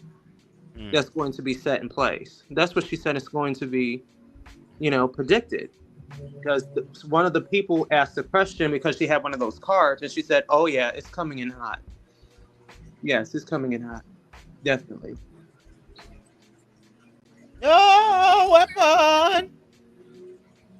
That's gonna be my new saying going forward. Most definitely, and also they're going to keep the money once all this all this confusion on the land of where I'm living in, where people are fighting all this. They're going to keep the money. They're going to run to the sunset. Mm-hmm. It's always been a money game. That's what King Hannibal said, which is true. The most important color to these people is green. And we got to remind ourselves of that, because we spend our green trying to be validated again by a system that uses us and don't give a fuck. For example, look at the music industry. Look at the trap culture. That's not even our culture. Or shall I say, it's a fucked up transmutation of our culture. You have these issues going on in the hood with niggas killing each other over property, over street corners that they don't even fucking own, getting all this damn money. And now you have white record executives who thought it was a good idea to profit off of this. You mean we got black guys shooting each other, and they can become poets and shit and rap and shit? Because all rapping is you doing poetry and spoken words music in a rhythmic type of way. So we can have them do all of that, and then we can have them continue to go out there and kill each other. And then once they die, we can jack up the prices of their music to make more money, and then take an insurance policy out on them as well to make more money. Meanwhile, this nigga walking around with stacks upon stacks upon stacks beneath his mama to sell racks upon racks upon racks of baby back ribs to pay for this funeral off of somebody's EBT card. Like, this shit is crazy how that is set up for us. So we got to do something different. And to me, if this is the unpopular opinion, black people need to stop participating in the system. You have to. Just like what people do on strike. What they do when they strike in a company. They don't fucking work. I'll be outside and do the cha-cha slide. Am I going to suffer financially? Yes. But I got community. So whatever I'm lacking, I got people that may have what I need. Do you get what I'm saying? But that's why they want to get rid of the neighbor and neighborhood, because if it's just the hood and we hate each other and we divided against each other, when the time comes, we're going to take ourselves out and they can just come in and just do the easy cleanup because we did most of the fucking work. So again, we have to do something different. Boy Crazy says, fast forward to now, he has unvetted power over the U.S. Keon says, my question though is this. This frump, okay, is a twice impeached convict with even worse snakes running behind him. Am I the crazy one? Or does it just seem like our justice system lacks a serious spine? How do y'all feel about that question? Anyone who wants to take a stab at it, go ahead. Look, even the woman that was on the Hulu sister, she even said, while we're fighting each other, you allowed this president, a convict, to be president under your nose while y'all was fighting on down here. Personal feelings that we got bigger fish to fry. And this is what y'all be fighting over, some little shit. But now here we are. We're here with the president of the United States, Donald Trump, doing the most unethical thing that he's doing right now, which is overthrowing everything and then keeping us in a freaking deficit, which is going to cause every crash known to man. You know, people that are the younger generation probably don't even know what's going on because they're going to be brainwashed because they're going to be taught in this hellhole until they figure it out when they're older, or if they're not, because they're going to be in their old ways where, you know, this is what it is. Like this is, it's really sad. Like, it's really, really absolutely sad. And the thing is, we really need to start actually doing more. If, you know, we need to start, you know, sharing history and everything else to the public so that the public would know that, you know, that whatever they're saying is nothing but lies, absolutely lies. They want to rewrite history, and that's what it is. They're trying to erase what happened so that they can put their own 2 cents in it. That's it. Agreed. T for T, what do you think? What Deshaun said, you know, and that's it. We have gotten lazy in trying to understand our history. Some of us don't even want to know our history. Some of us are erasing our history, like Donald Trump and the Republicans and the Trump administration. They want to erase our history, and they're doing it right under our noses right now. And we aren't doing anything to really stop it. But that's the key part, is we don't know our history, you know, and the shit that happened back then. They're not teaching. They don't want to teach it in schools. They're taking it out of the libraries. They are, you know, they're whitewashing it. It's just crazy. And because we don't know our history, you know, we reelected a severely mental ill person as president. They reelected. You know, yeah, they reelected. You know. And I'm not talking, you know, this is not nothing against people who are mentally ill. This is against someone who is severely mental ill. And has power. And has a lot of power. Just like Hitler. And if you know your history, you would know that he's following that same playbook. And he's throwing some North Korea in there with it. And the question is, people, do you want to be like North Korea? You know, when they start shutting down our social medias, you know, because they're going to start coming, you know, they're going after the big people. They're going after the big people now. They're going after the news anchors and, you know, the media and stuff, you know, like that. But eventually they're going to be coming for us with small platforms, you know, because from the stuff that we said. And eventually, just like in that article I read, you know, they're going to shut down the media, and then they're going to control it, you know, because they have that Trump TV, you know, they have that Facebook, they have that, you know, they have that X Twitter, right? And they're going to be funneling the stuff that they want to tell people, just like North Korea, you know, and a lot of people don't know the history of North Korea, and some of the ones who do are dead now. But and other people, the younger ones don't want to know that history. But we will be just like that, where the media is controlled by the government that way. And our voices will be suppressed, and the only stuff that that's going to get out there is the stuff that they want to be out there. So we better do something fast. We better do something fast, because he's not only going down that playbook, that 2025 agenda of theirs. He's not only going down it, but he's going down it fast. And our rights and civil liberties, they're being taken away from us right under our noses. Right. Unfortunately, and it's a scary thing. And I do want to get to King Hannibal's comment, because I do want to talk about that real quick, but I do want to answer Keon's question. And then once we get to King Hannibal's, then I will ask y'all again, because I do want y'all opinion on it. Keon, no, you're not the one that's crazy. The reason why this system seems like it has a lack of a serious spine is because that spine is not made for black people. It's made for, according to what Harold's saying, if you're not white, male, heterosexual, rich, Christian, you are a target. So again, the backbone, the spine works for them and not for us.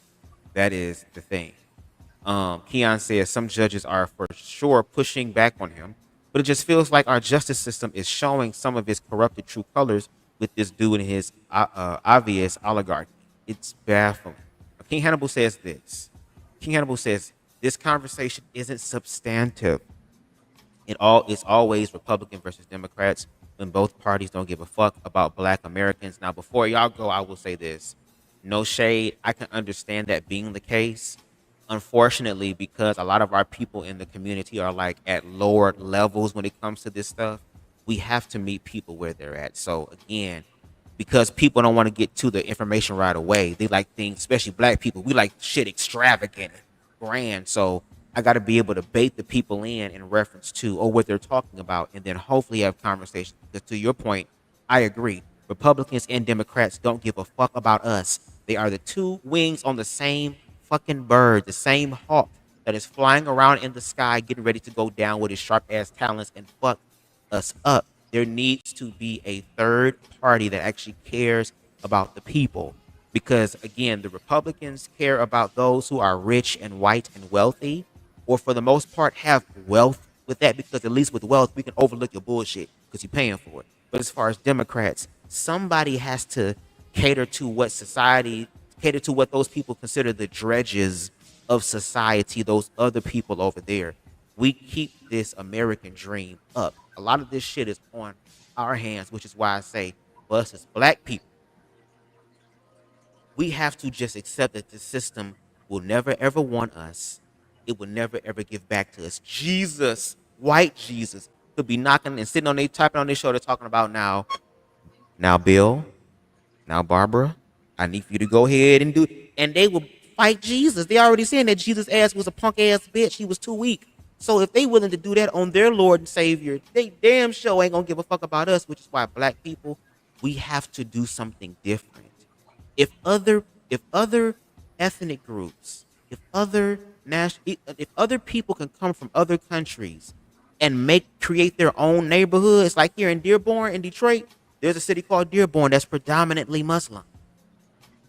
Like, we can have predominant cities where there is money invested, where there are our restaurants, where we are looking out for each other, where we are having community. When I go into those areas, especially when I be door dashing sometimes, you see all these people just coming together, just in camaraderie with each other, know each other.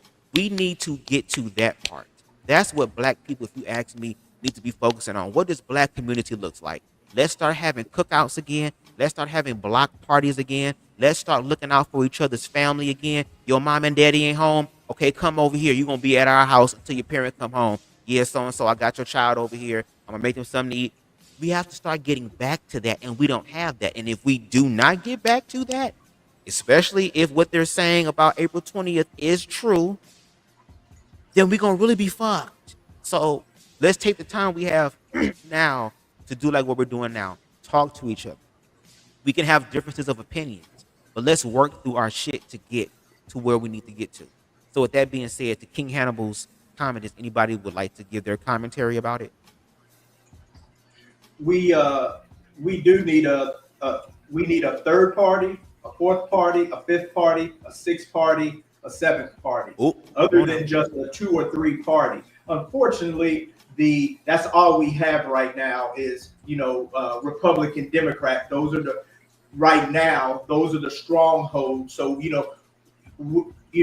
I hate to say you got to go with the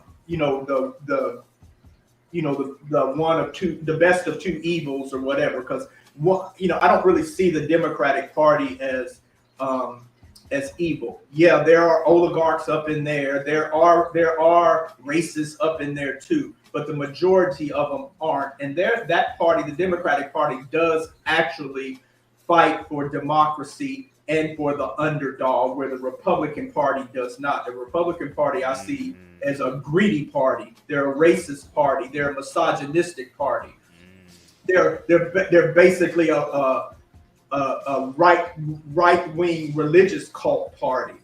And I don't, I see more diversity, even though that stuff does exist in the Democratic Party. It's not perfect, but what we do need, we actually need, 4, 5, and 6 parties that can challenge and run successfully against either the Republican, the Democratic Party, or the Green Party, the Libertarian Party, or whatever.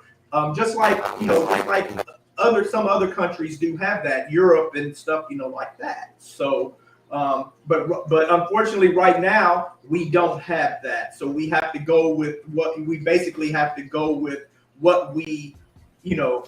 have that will protect us, us Black folks and the greater society at large, until that day comes.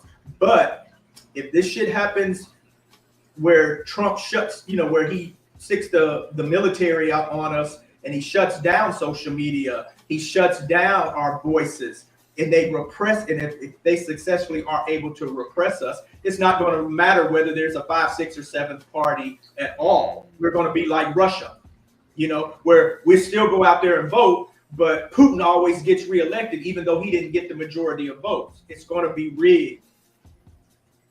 And Trump or his successor is going to constantly be the Republicans and their party in office, destroying us and oppressing us and repressing us. So, but unfortunately, that's what we have right now is the Democratic Party. Those are the 2 strong parties. And I don't like it, but it's what we have. Because the independents, it's not enough of them, even though they say it's a lot of independents, but they have to, in the general election, they got to vote for one party or the other, basically. You know what I'm saying? I can understand that. I'm gonna have a rebuttal, but I would like not a rebuttal, but just a response. But anybody else would like to take a crack at it as far as the comment on the screen? Deshaun, I'm walking. Wait. You gotta go ahead and run, bitch. You might as well get your practice in. Here come the police. Run. They coming, girl. They coming, bitch. Run, girl. Run. You too slow, bitch. Run. Don't make me fall off this treadmill, please. Yeah. But do you have anything to add, or do you want to focus and concentrate on breathing and not tripping over this yourself? Wait. Okay, so what we need to do is, yes, we need a bigger community. We need people that needs to have their voice heard and stuff like that. Bring those people together, the ones that talk like me, that their voice is not heard and they're in the shadows. You know what I mean? We need to try to find people like that. Go to groups. You know what I mean? Go to Facebook groups. Try to find something that would actually build so it can be a bigger group, so that everyone can be pitching in. You know what I mean?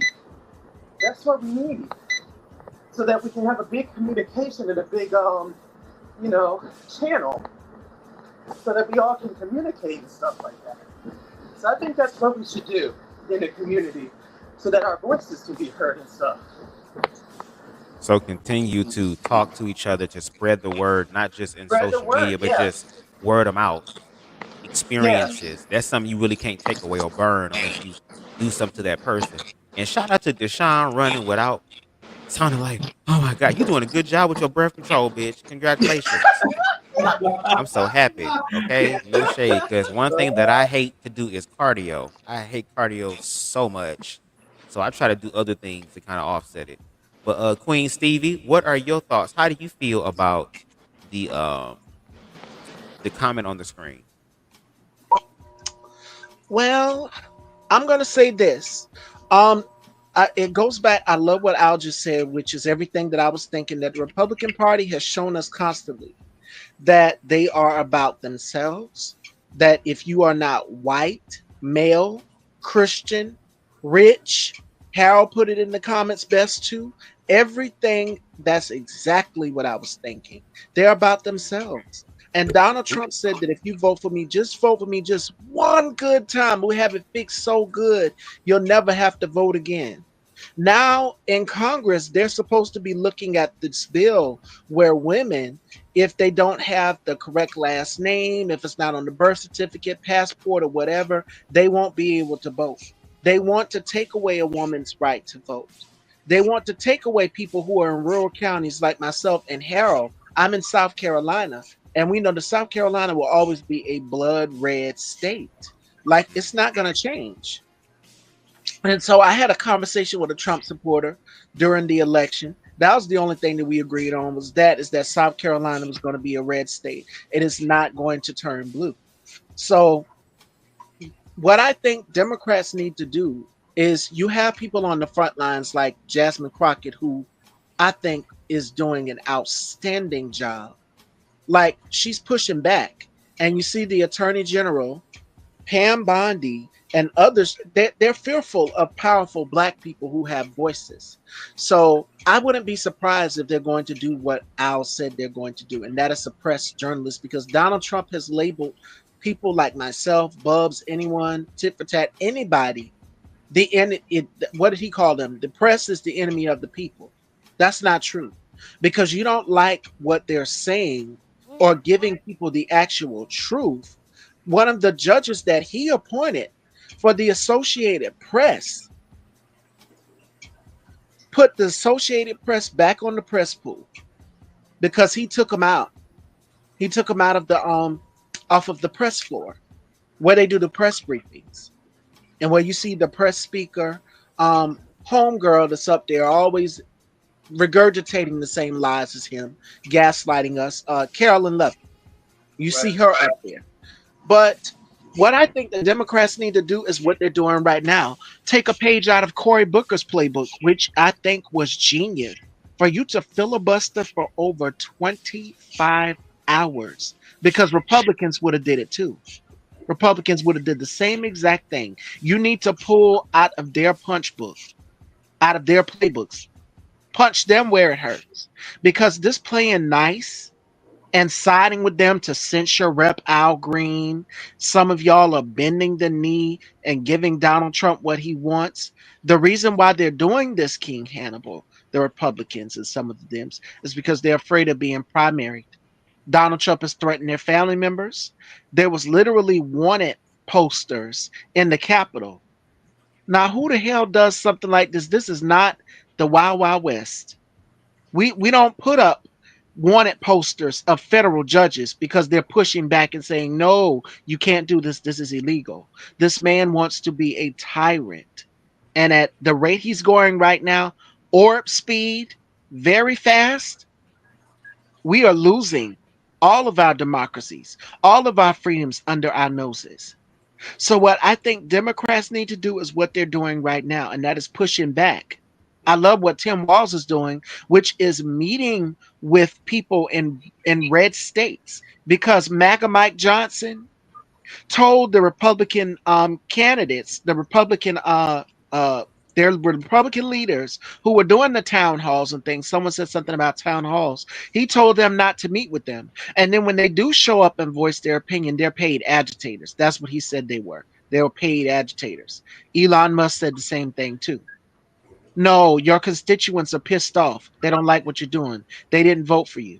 We all didn't vote for you. None of them. Now I'll defend them on that. No, they didn't vote for you. They voted for Donald Trump. That's them. But they didn't vote for Elon Musk to take away their 401k. They didn't vote for their benefits to be taken away. They didn't vote for your their military everything, pension, all of that to be taken away from them. They didn't vote for Elon Musk to do that. But Donald Trump allowed him in there to do whatever the hell he wants to do. And not just him, but RFK Jr. RFK Jr., he said he gonna let him run wild. This is not about those clowns right there. But I think the Democrats need to continue to keep fighting the good fight and doing what they're doing. Like Cory Booker said, you got to be the good kind of trouble. Like John Lewis, the late John Lewis said, you got to be the good kind of trouble. To filibuster for 25 hours straight, to go without water, to go without eating, standing up on that floor, Republicans would have did the same exact thing. Trust. Anytime you try to bring something to the table, they will always try, like what they're doing in North Carolina. Now, Keon, if I'm not mistaken, is from North Carolina. So in North Carolina, the courts up there, they're trying to overturn an election that was won by a Democrat for the courts. So when Republicans can't get their way, they always try to beat people into control because they know that their policies are unpopular with people. Whereas Democrats like Jasmine Crockett, President Obama, who just recently said, I couldn't get away with half of this stuff that he's doing. We already know how racism works. And the Republican Party has shown us that time and time again, from Tommy Tuberville all the way back to Hoover, all the way back to Andrew Jackson. They have shown us who they are time and time again. But you have Democrats who are out here pushing back powerful black women like Letitia James from New York. You have Jasmine Crockett. You have Ayanna Pressley. You have what's her name from MSNBC, and they let her go. And she's not really. Yes, her, and then Tiffany Cross. Tiffany Cross, how she gathered all those white men. She was the only female at that table in a room full of men, and bodied all of those white men at that table. So you have powerful black women who are on the front lines. And for my trans sisters, the trans community out here, you got Hope Giselle, who is always showing up. You've got the beautiful T.S. Madison, who is out here on the front lines. You've got Blossom, who is walking into the wolf's den and debating people like a Tucker Carlson and a Ben Shapiro. You have to beat them, gut punch them where they're at. That's how you fight back with these Republicans. It's no longer about bipartisanship because they're not interested in it. They are interested in controlling our every aspect. And as a woman, as a black trans woman, who is very sexual, by the way, who is owning her sexuality, who's owning her autonomy, I refuse to have a white man tell me what the hell I can and cannot do with my goddamn body. So, again, I appreciate everybody's perspective because again, I'm sitting here and I'm just listening because y'all talking about that motherfucker talking for 25 hours. Can you imagine BubzDaGawd talking for 25 hours? Shit, that'd be easy as hell to do because I love talking. But I do think at King Hannibal again. Shout out to your okay, somebody got a echo. I'm sorry. I think we good now. Yeah, shout out to King Hannibal for his perspective. There is a part of me, no shade, I ain't gonna hold. There is a part of me that kind of agrees with that, and maybe because I guess I'm just a little bit more militant in my thinking. Like I remember an individual by the name of Uncle Jeff. Shout out to him. He said something on a platform before where he said the whole thing about Republican and Democrat is basically both parties are trying to decide which color they're going to paint the slave master's carriage. Is it going to be red? Is it going to be blue?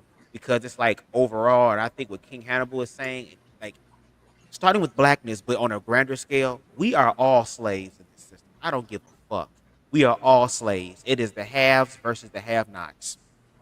That's why they're doing everything they can to remove middle class, because every time one of us moves up and does the right thing, once we're now in their neighborhoods, once we're in their schools, once we're in their environments, we're met with all this oppression all the time when we do the right stuff. So I think what he is saying is that no shade, Republicans and Democrats don't give a fuck about black Americans at large.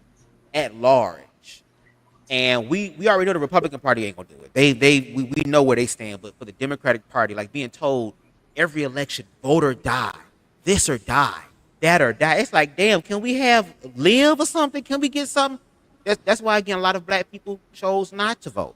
A lot of black people turned their backs on the Democratic Party because they also can see that the Democratic Party hasn't really fulfilled what we believe they can fulfill.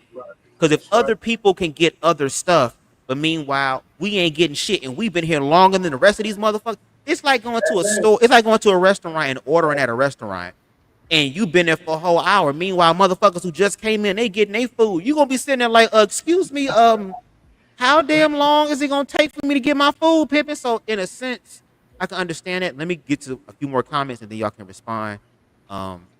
Keon says, hot take. I never been down with the money rules, everything around me mentality. Drives me up the wall when artists like myself get shunned while these mumbling one-hit wonders get the numbers. And that is sad because as long as people operate or walk around with money rules, everything around me, cash rules, everything around me, cream, get to the cream. If you have that mentality, that means that you can always and forever be bought.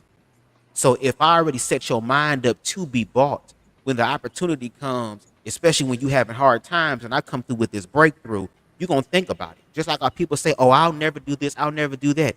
T.S. Madison said it best. She said, don't sit up there and think that you're not going to be able to go. You say you're not going to sell your body or sell your throat, or in the words of the great YB Entertainment, throat. You say you won't sell your throat, but imagine if your kids in there hungry and they crying because of hunger pains and the jobs offers ain't coming through and you're not getting no money in. Yeah, you're going to have to sacrifice a little something. You're going to think about that. So that's the sad part. But again, that's how they keep us controlled. Harold says they have the Truth Social also. That is the rights version of X. And if that's a motherfucking case, girl, maybe I need to go over there and see what the fuck they damn talking about, girl, and get into it with them bitches. Let me see what else. King Hannibal responds to Harold by saying, building infrastructure, businesses in our own community where we employ and educate our own. We are targeted because of our race, and they can victimize us because we are poor. King Hannibal also says this, and again, y'all open to respond. We will never get anywhere voting for the Democrats. You're saying the Democrats aren't evil, but they supported a genocide in Gaza. Any of y'all want to respond to that comment? But Donald Trump and Bibi Netanyahu have been in cahoots. While Joe Biden has been trying to get a ceasefire deal, as well as Kamala Harris, you have these pro-Palestine, pro-Gaza people showing up to her rallies and she's saying, we're working on it. Donald Trump and Bibi Netanyahu have been meeting to discuss property that he's going to be. I'm pretty sure everyone has seen the AI video. Have we all seen the video what Elon Musk and Donald Trump plan to do up there in Gaza on the Gaza Strip? Yeah. And how they are, I can't say that word on here, but what they're doing to these people who live over there. These are their homes, and you're going to put them in other countries too. So Republicans, what they do is we're going to ship, deport, we're going to fire, we're going to fire, we're going to fire, we're going to let go, ship, deport to other countries.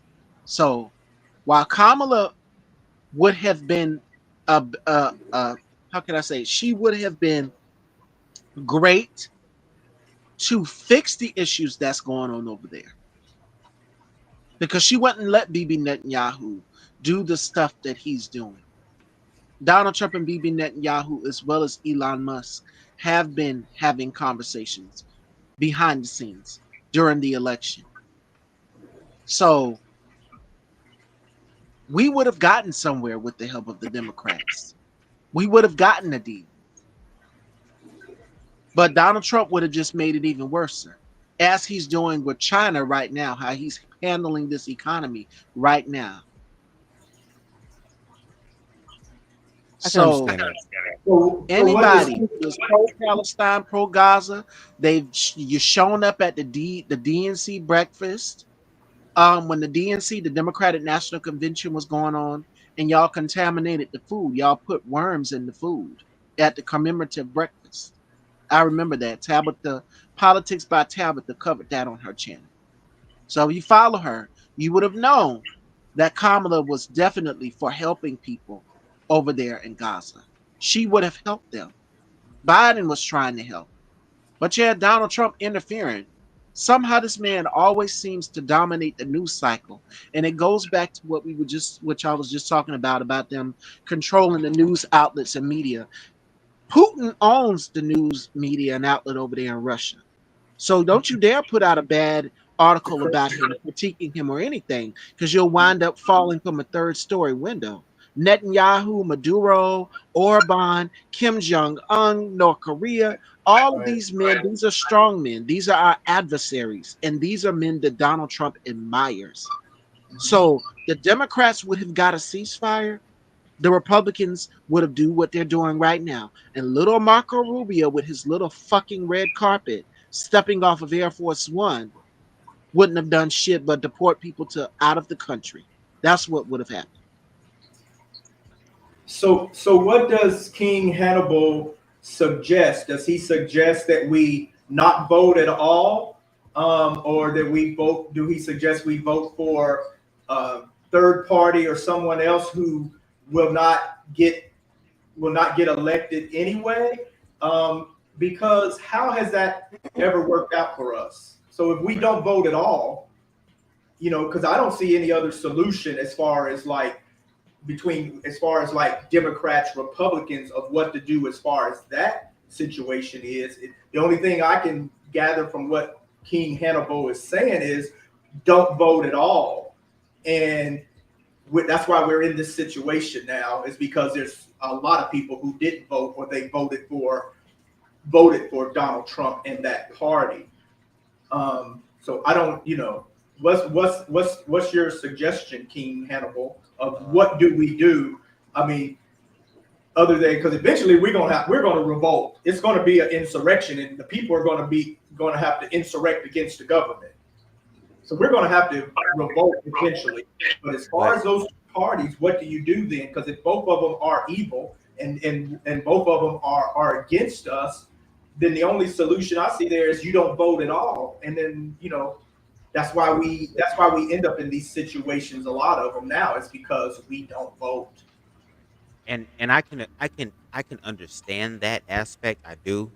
But again, also being objective. Because again, shout out to the objectivists in the building. We got Boss Man in the building. Make sure, because I don't really want this live to be too long, because Boss Man gonna be live later on tonight at 9:45, giving the conservative niggas a wake up call. So again, make sure y'all subscribe to the Objectivist podcast with Boss Man. Okay, again, we in the building at 9:45. I'm gonna try to get this done before then, no shade.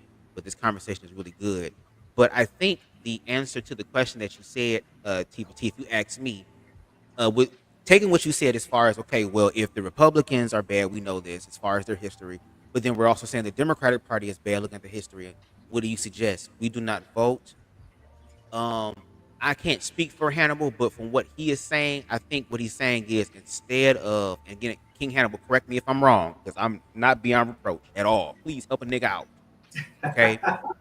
What I think King Hannibal is saying is, instead of voting in a system that, keywords, does not give a fuck about you, your mama, your daddy, your cousin, your niece, your nephew, all these individuals. We're going to look at past. We got to take past into account as well of what has happened.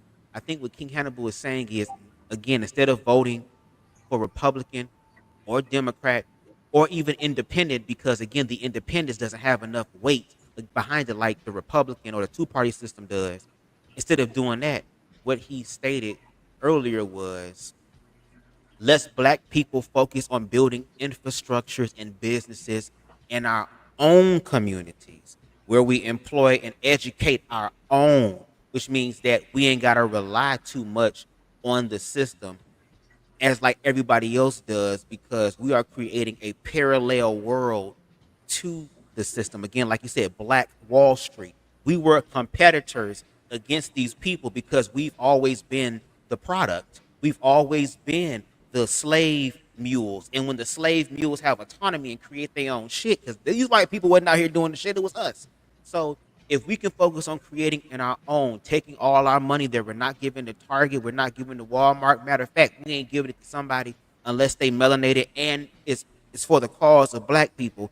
We're going to pour our money into building infrastructures and businesses in our own communities, buy up our own the own land in our community, all the houses that are abandoned, tear all that shit down, buy the land. I forgot what type of deed you get, but there are loopholes. Trust me. These white motherfuckers be using loopholes, so niggas need to read. Please read, niggas. So find loopholes, buy property in your neighborhood. Then once you do that, you can employ your own. So for the black people who can't get no job because of DEI, now you have a job for black people that's beneficial and it supports blackness. Okay, and we can also educate our own. They trying to erase our culture. So if they're going to erase our culture, they can erase their culture from their system, but we still keep our culture alive in reference to what we're doing. Because, like you said, we are targeted because of our race, and they can victimize us because we are poor. So I understand what y'all saying. Like, if the system was in a state where it could truly be non-biased, it can truly be just, it could truly honestly be fair, like the words that are inscribed on Lady Liberty, the words about men being free and the pursuit of happiness. Let's say that system was put in place for that to happen. Then I can understand people coming in, let's change the system and let's do this and let's do that. But that system is not going to change for us. It's not. And I really feel, just looking at history and stuff like that, if we keep going at it this same way in this same cycle, it will never change. So again, even with black people, we're going to have to go into the area where our ancestors were, which was the realm of being uncomfortable, the realm of being uncertain, the realm of not knowing what is going to happen. But when you're in that space, then you have opportunity to make some real change. And the powers that be don't want you in that space. They don't want you to be okay with being uncertain. They don't want you to sit up here and face the fear head on. They want you to cower, oh my God, because again, like Queen Stevie said, if y'all not gonna love us or organically, we're gonna force some inorganic shit on you by making you love us. And it's crazy because even if they were to do that, they will never be satisfied because at the end of the day, they know that it's not real. You know what I'm saying? It's just fake as fuck. Let me see. Harold responds and says, King Hannibal, are black folk ready to band together and do the work? All of what you said sounds good, but unless the collective is ready to put feet to pavement, all of this talking just won't do. And no shade, I feel like it's talking happening on all sides. It's on the side of liberals, the sides of conservative. Like, this is what I wish we could do. Once we try to figure out what's going on in blackness and we start to branch out in reference to other areas of humanity, if there are people on the left who feel betrayed, feel used, and there are people on the right who feel betrayed and feel used, then we need to start having conversations with those people who feel the same way.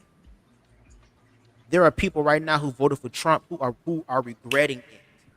And because they voted for Trump, they're going to be innocent casualties, even though they may have been dumb, even though they may not be racist. They could be voting. They could be single issue voters who are voting for him because he said he was going to do this. Even if it's at the expense of everybody else, people also have to think about themselves. So once they get to a place where they can be open and honest about what they've done as far as doing the wrong thing by voting for this man, if you're, with humanity, voting for this man is wrong.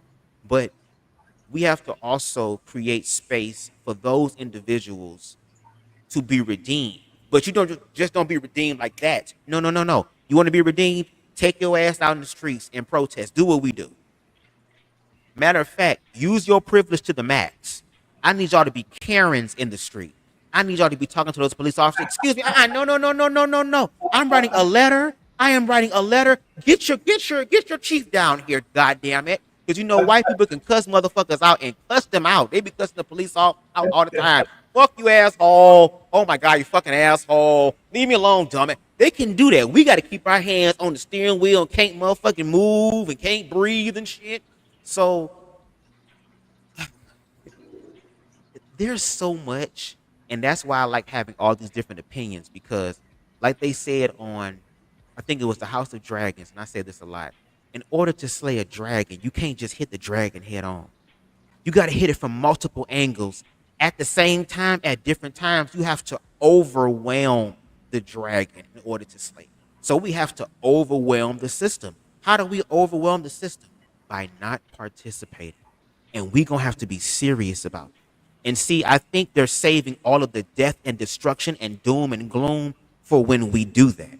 Because it seems like the only time we're going to do that is when bullshit is imminently right at our front door. Because Americans have a very big problem of, oh my God, that's so sad. Oh my God, that's so horrible. But they continue to doom scroll. They continue to change the channel. But no, that shit's not happening in a distant land. It's not just shit happening in Gaza. Some Gaza shit about to start happening here in America. And just because we Americans and think that God chose us, we about to see how much God really loves us. He loves us equally, just like everybody else, which is why we're going to get our comeuppance. And if only we would have dealt with racism, if only if we would have dealt with queerphobia, if only we would have dealt with xenophobia, femphobia, if only we were able to deal with these lower vibrational things, if only we were able to deal with poverty, with homelessness, with hunger, if we were actually able to deal with these things, if these individuals who got all this fucking money and billions upon billions of dollars actually gave back to the people would love them. And you know black people love your ass. What motherfuckers talking about cashing Trump checks and putting Trump in their song before Trump became president? Come on, somebody. Let me see. Harold says, correct, Stevie. Tangerine Man is actively in bed with that man, because I'm going to fuck that name up. King Hannibal says the war in Gaza started under the Democrats. They continue to fund and provide them with weapons after protest here in the U.S. And he also says, how has voting helped black people in the last 20 years? Anybody want to take a stab at that?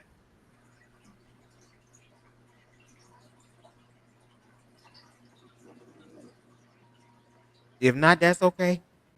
Because this is the purpose of these conversations, to talk. I don't know everything either. Voting, when we actually do vote in a Democratic president, you know, when we do, and then we don't go into midterms and vote them out, you know, but when we do get some, we don't get everything that we want. Nobody gets everything that they want, you know, but we do get some stuff. You know, we have gotten some health care, you know, through Obamacare, you know, which we didn't have before. No, it's not perfect. You know, it's not perfect, but you know, but it's something, you know, when we went out and voted, you know, we did, you know, back in the day, you know, we did get. I'm gonna mute you, Deshaun, until you ready to speak. I'm sorry. We got, you know, the woman's right to choose, you know, abortion rights and stuff like that. Yeah, they've been rolled back and taken away. We did get some civil liberties from voting. You know, we did get some gays and lesbians and stuff. We did get some civil liberties and stuff that we didn't have from voting. That didn't come from not voting. That came from, you know, it came from voting. It didn't go because we went and yelled at the government, you know, or we went out and protested in the street. We had to vote, you know, in order to get those things. You know, we had to go vote in our local elections. You know, we had to go vote in the school board. We had to go vote, you know, in the general election in order for us to get something. So if we don't vote, we really are going to be pushed further and further behind, you know.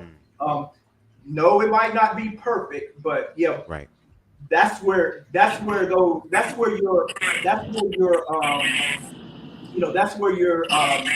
liberties and all that stuff come from voting in the right people. When you vote in the wrong people, then we get what we got now, this negative effect. So yeah, there's problems with voting and everything too, but you know, that's how we do get, because we vote in the legislators and we vote in the government that can protect our democracy, that can, you know, it's not going to be perfect, you know, and we're not going to get everything that we want, but we will get some things if we go in and vote in the right people. When you vote in the wrong people, they take your shit away, you know. and no, not everybody in the Democratic Party votes, votes along party line or whatever, because we have those what they call, those main, whatever the hell they want to call themselves, Democrats, blue dog Democrats or whatever.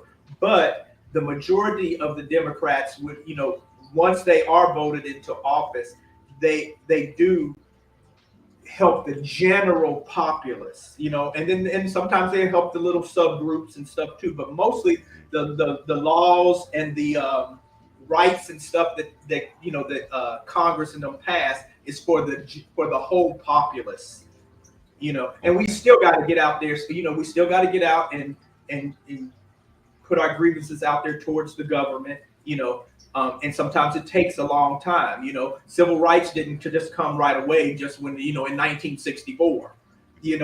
We still have to fight for those. Our issues and our problem is because we get complacent.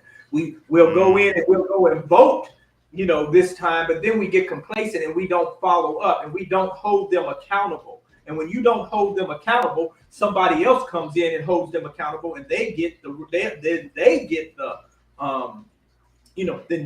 laws and civil liberties and freedoms and stuff that they want, and ours get taken away. So it's a give and take, but all of it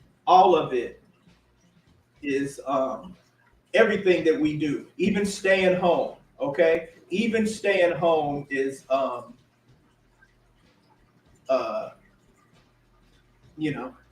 it's like all aspects of protest and resistance, all of it matters. All of it.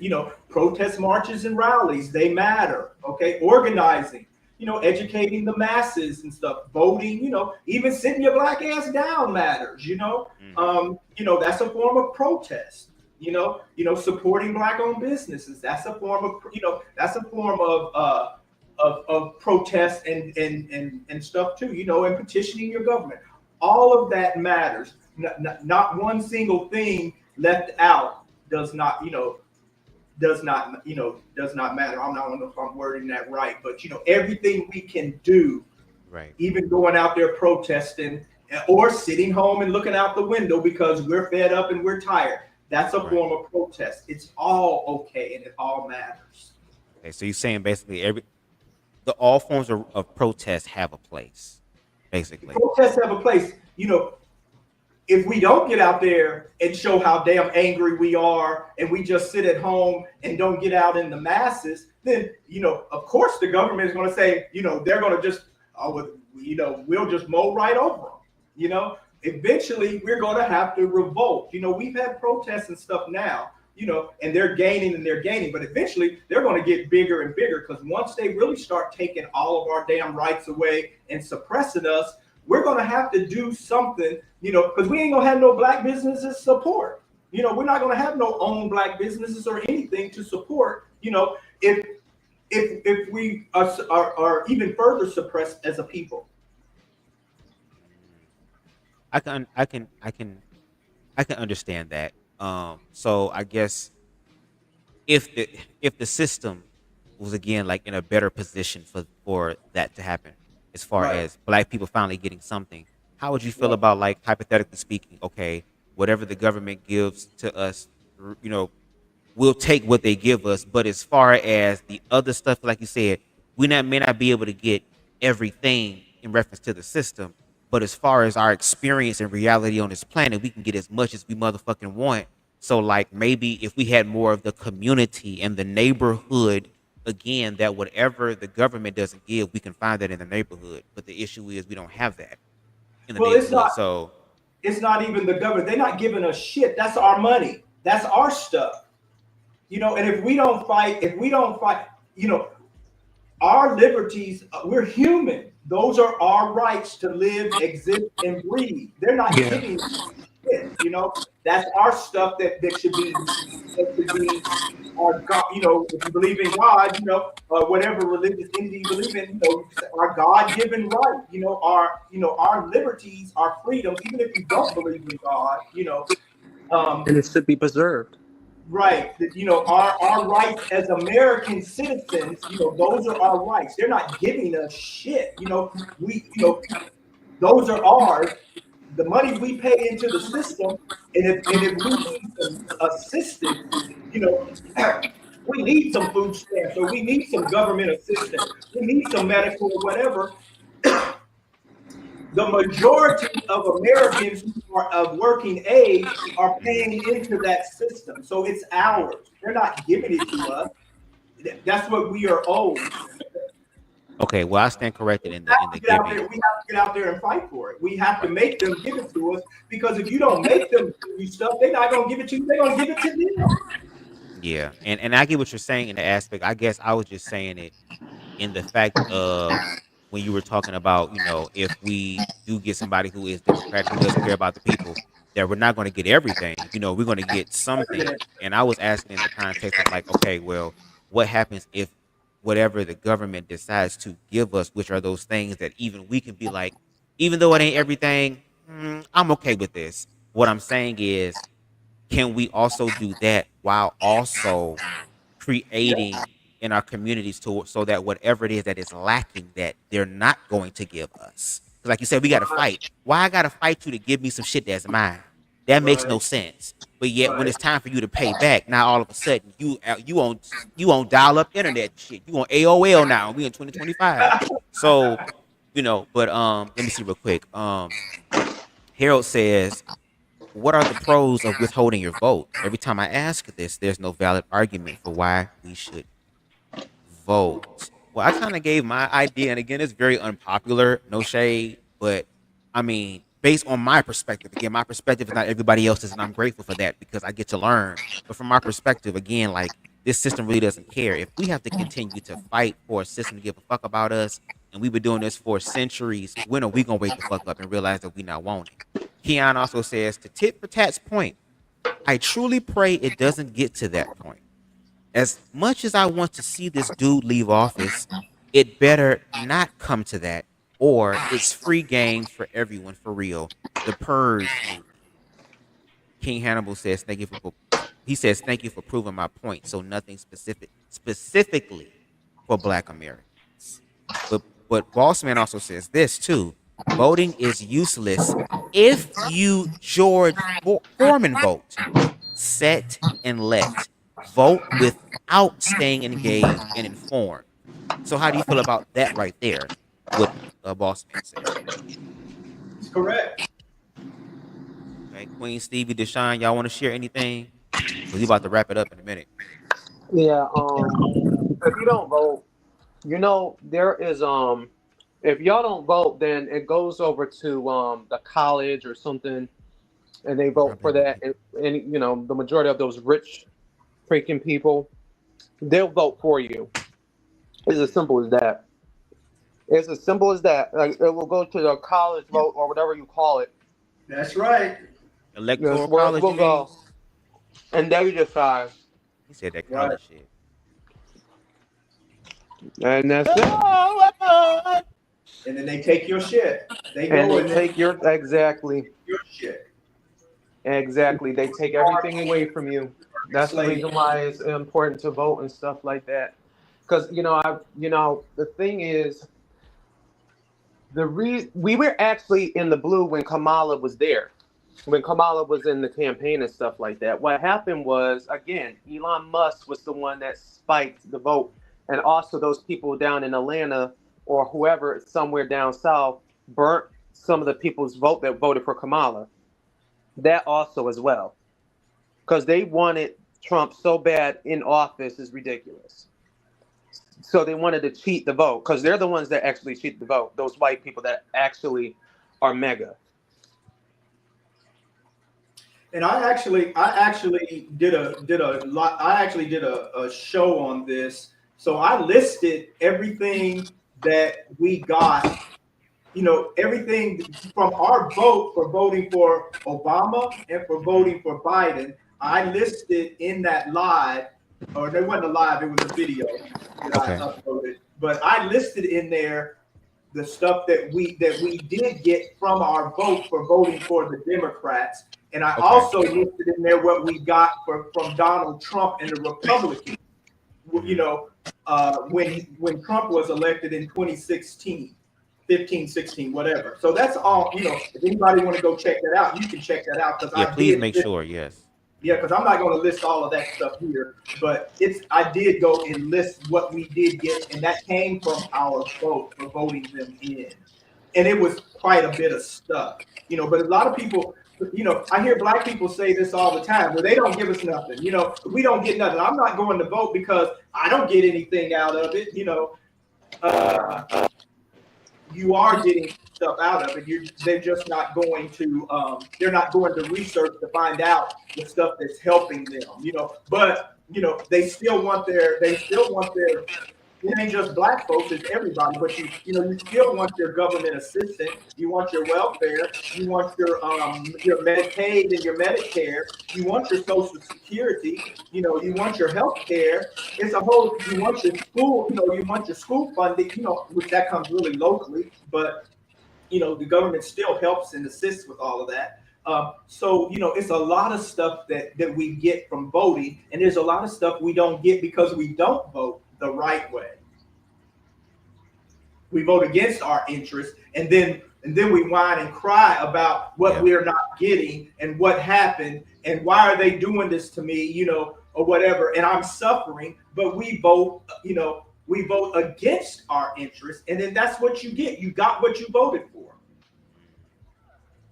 But what I want you to do after the live, possible T for T, if you can remember that video that you have, see if you can leave it in the comment section after this live, because I definitely want to watch it, and I want my supporters to watch it as well, because I would like to be able to learn that. Because again, I don't know everything. I just get up here and share the information that I know, and that we can all come together. And who knows, like you might know something that I don't know that fills in the missing piece for me, and that's the environment that I want to create. We're gonna go ahead and wrap this up, y'all, because it's about to be 9:40. Let me see. We can start with Queen Stevie. Queen Stevie, you have any lasting thoughts that you would like to leave with the panel? Yeah, just keep continuing to do what we're doing now, which is talking, forming community, having these conversations, having the difficult conversations, because if we don't, then we're going to be stuck right here where we're at right now. We're living under authoritarianism. This is no longer a democracy. This is the new norm. And our world is being turned upside down right now. You kind of sound a little low, Queen. Okay, can you hear me now? Yeah, much better. Okay. Yes, I was saying that this is the new norm. This is where we're at right now. We no longer have a democracy. But Kamala said something, and that is we still have a democracy if we fight for it. Right. But we have to continue to keep doing the work. We have to. Well, black people have done the work. Now it's their time to do the work. They voted to put us in this position. Let them fix it. But our time, when it's our time to organize and do what we got to do, we know what we're doing. And we're doing it now. We have to have the difficult conversations. So I would encourage people to mobilize, to form community, to find your joy, to more importantly, protect your peace, because you're going to see a lot of headlines, breaking news every single day. This man has flooded the zone. And Steve Bannon said that was something that they were going to do. So I would encourage everybody to find your joy, to find your peace, to protect your peace and your mental as well also. So that's what I would tell people. Okay. Thank you for that, Queen. And I do agree. Like, love yourself, cherish yourself. Do a little dance with the fan and shit if you need to, but stay vigilant. Connect with other people, and do what we. And if you do that, we can make it through. No shade. T for T, you have anything that you would like to share before we go? Yeah, I'm gonna just read this little short quote from Thomas Jefferson back that he wrote in 1787. It says, "The tree of liberty must be refreshed from time to time with the blood of patriots and tyrants." This quote suggests his belief that insurrection or rebellion might be necessary to preserve liberty and counteract tyranny. Jefferson also expressed the idea that when a government becomes oppressive and fails to protect the rights of its citizens, the people have a right to revolt. He viewed insurrection as a potential means for the populace to reclaim their rights and defend their freedoms. In summary, Jefferson's perspective on insurrection was that it could be a legitimate response to governmental tyranny and an essential component of maintaining liberty in a democratic society.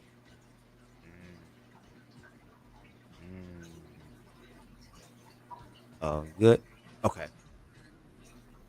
Hello? Oh, I'm here. Okay. Okay, I just wanted to be sure because I be hating to cut people off when I talk, but yes, again, shout out to the quote. I be telling y'all sometimes motherfuckers know so much shit, they just put it in a quote for your ass to help you. Okay, so you ain't gotta read the shit to be able to help you out a little bit. But T for T, thank you. I appreciate you and your perspective. Make sure y'all subscribe to T for T, okay? I believe I have. If not, I'm gonna have his information down below. I think Harold shared it in the comment section, and we definitely gonna have him back. Shit, I'm looking forward to being on his platform soon. Because, like I said, sometimes I want to go to somebody else's house, kick off my shoes, and relax my feet. You know what I'm saying? I'm just saying because sometimes when I be sitting here and I be controlling the shit and I be high as hell, sometimes this will happen.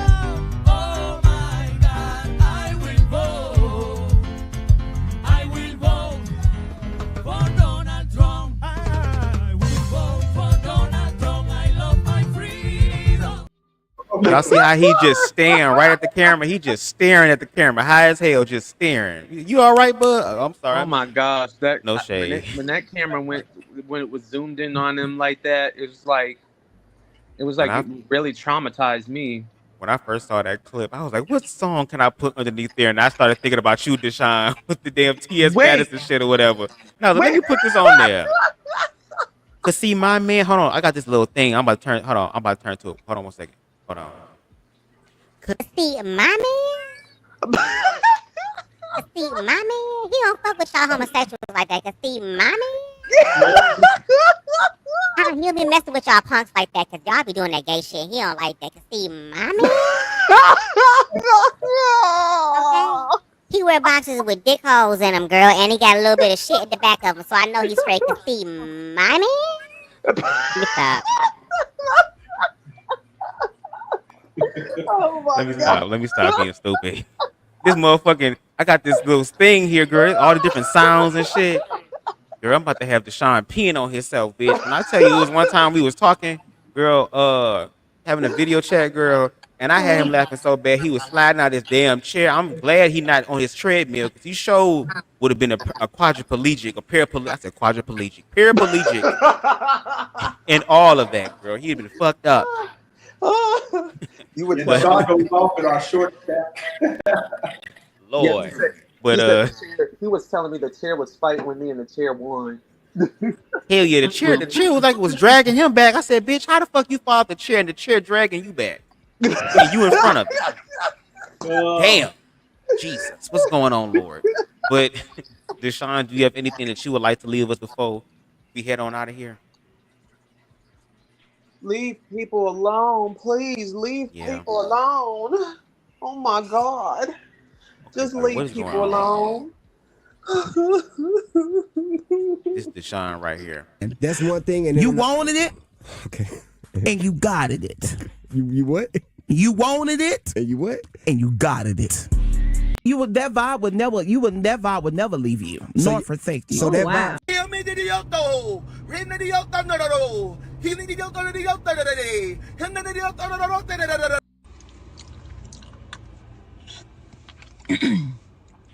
I ain't got no teeth inside, boy, I can gum you down. Let me put this mouth on you, baby. Put this mouth on you, baby. I ain't got no teeth inside, boy, I can gum you down.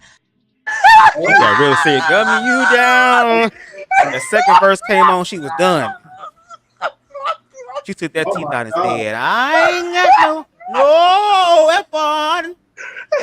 Okay, let me stop. You ain't putting that on me. Lord, no shade. I kind of want to see what it's like. I low-key want to see what it's like to get a little gummy yummy. Shit, it might be a different experience. Little gummy yummy? Hell yeah, feel like you fucking a marshmallow peep. Like, what is this? What is this? This is what it feel like. Let me stop. Lord have mercy.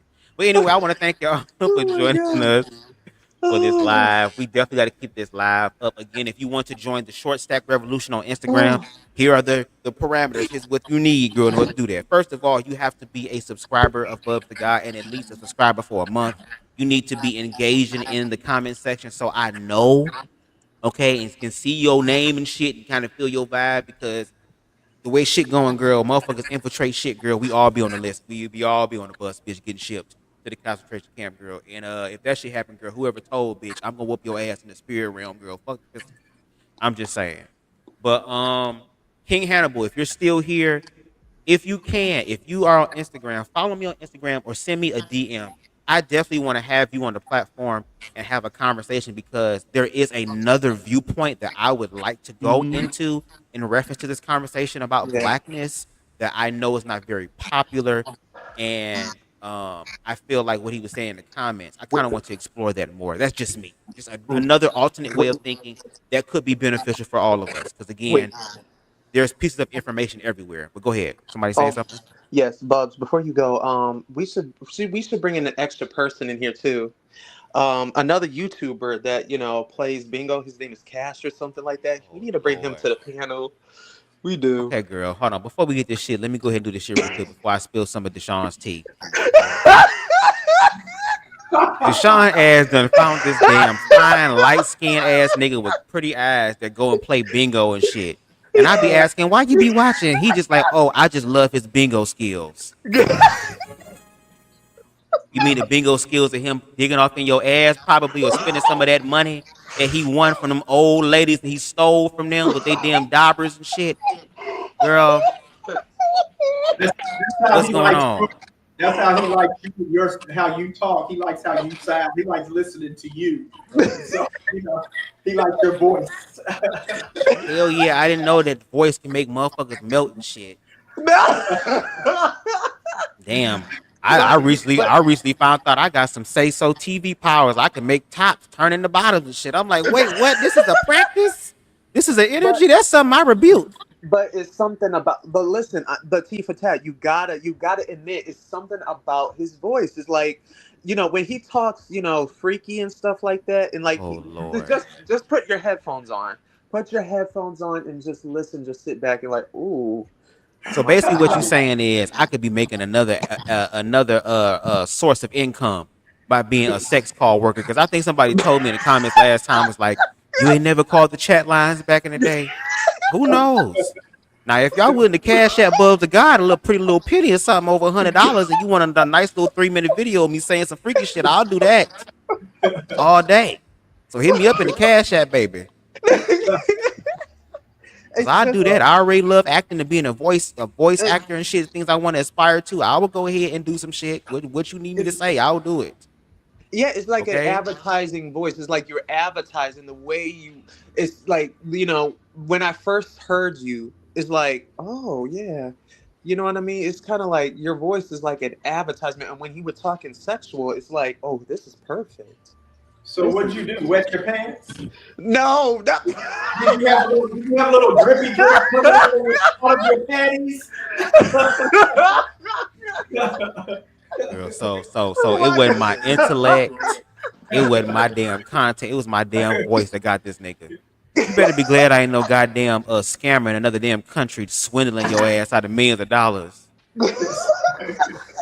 My auntie died, and she left $45 million, but I need $1,000 to unlock the $45 million. I be like, Deshaun, you need to go get some ice or something, put it between your legs, or you need to go ahead and go move to Antarctica or something to calm down all that damn heat and shit you got going on. You are very fertile right now. Very fertile. Very fertile. Deshaun, is this guy you're talking about, the bingo player? Have you put his link or his video in the? Yeah, Keon said he wanted to know his channel. You got to scroll up a little bit. I'm gonna go look for it. I think I probably already saw it, but I'm gonna go back and look for it again. See exactly who Bubs is talking about. Ain't me what I'm talking about. It's what the hell he talking about. He the one that's talking about he liking this man because his bingo skills. Cause he died D27 and all that shit. It's just something about the way he dobs. Yeah, it's it's his plays. You know what I mean? He got the skills and stuff. You know. Lord, Hero said, "Bubs, not you got date Breezy over there with Lord, Lord. If he was a female, he would have dropped at least a teaspoon. No shade. But I want to thank y'all for joining me for this live. I really appreciate it. Shout out to Queen Stevie in the building. Shout out to King Tit for Tat in the building.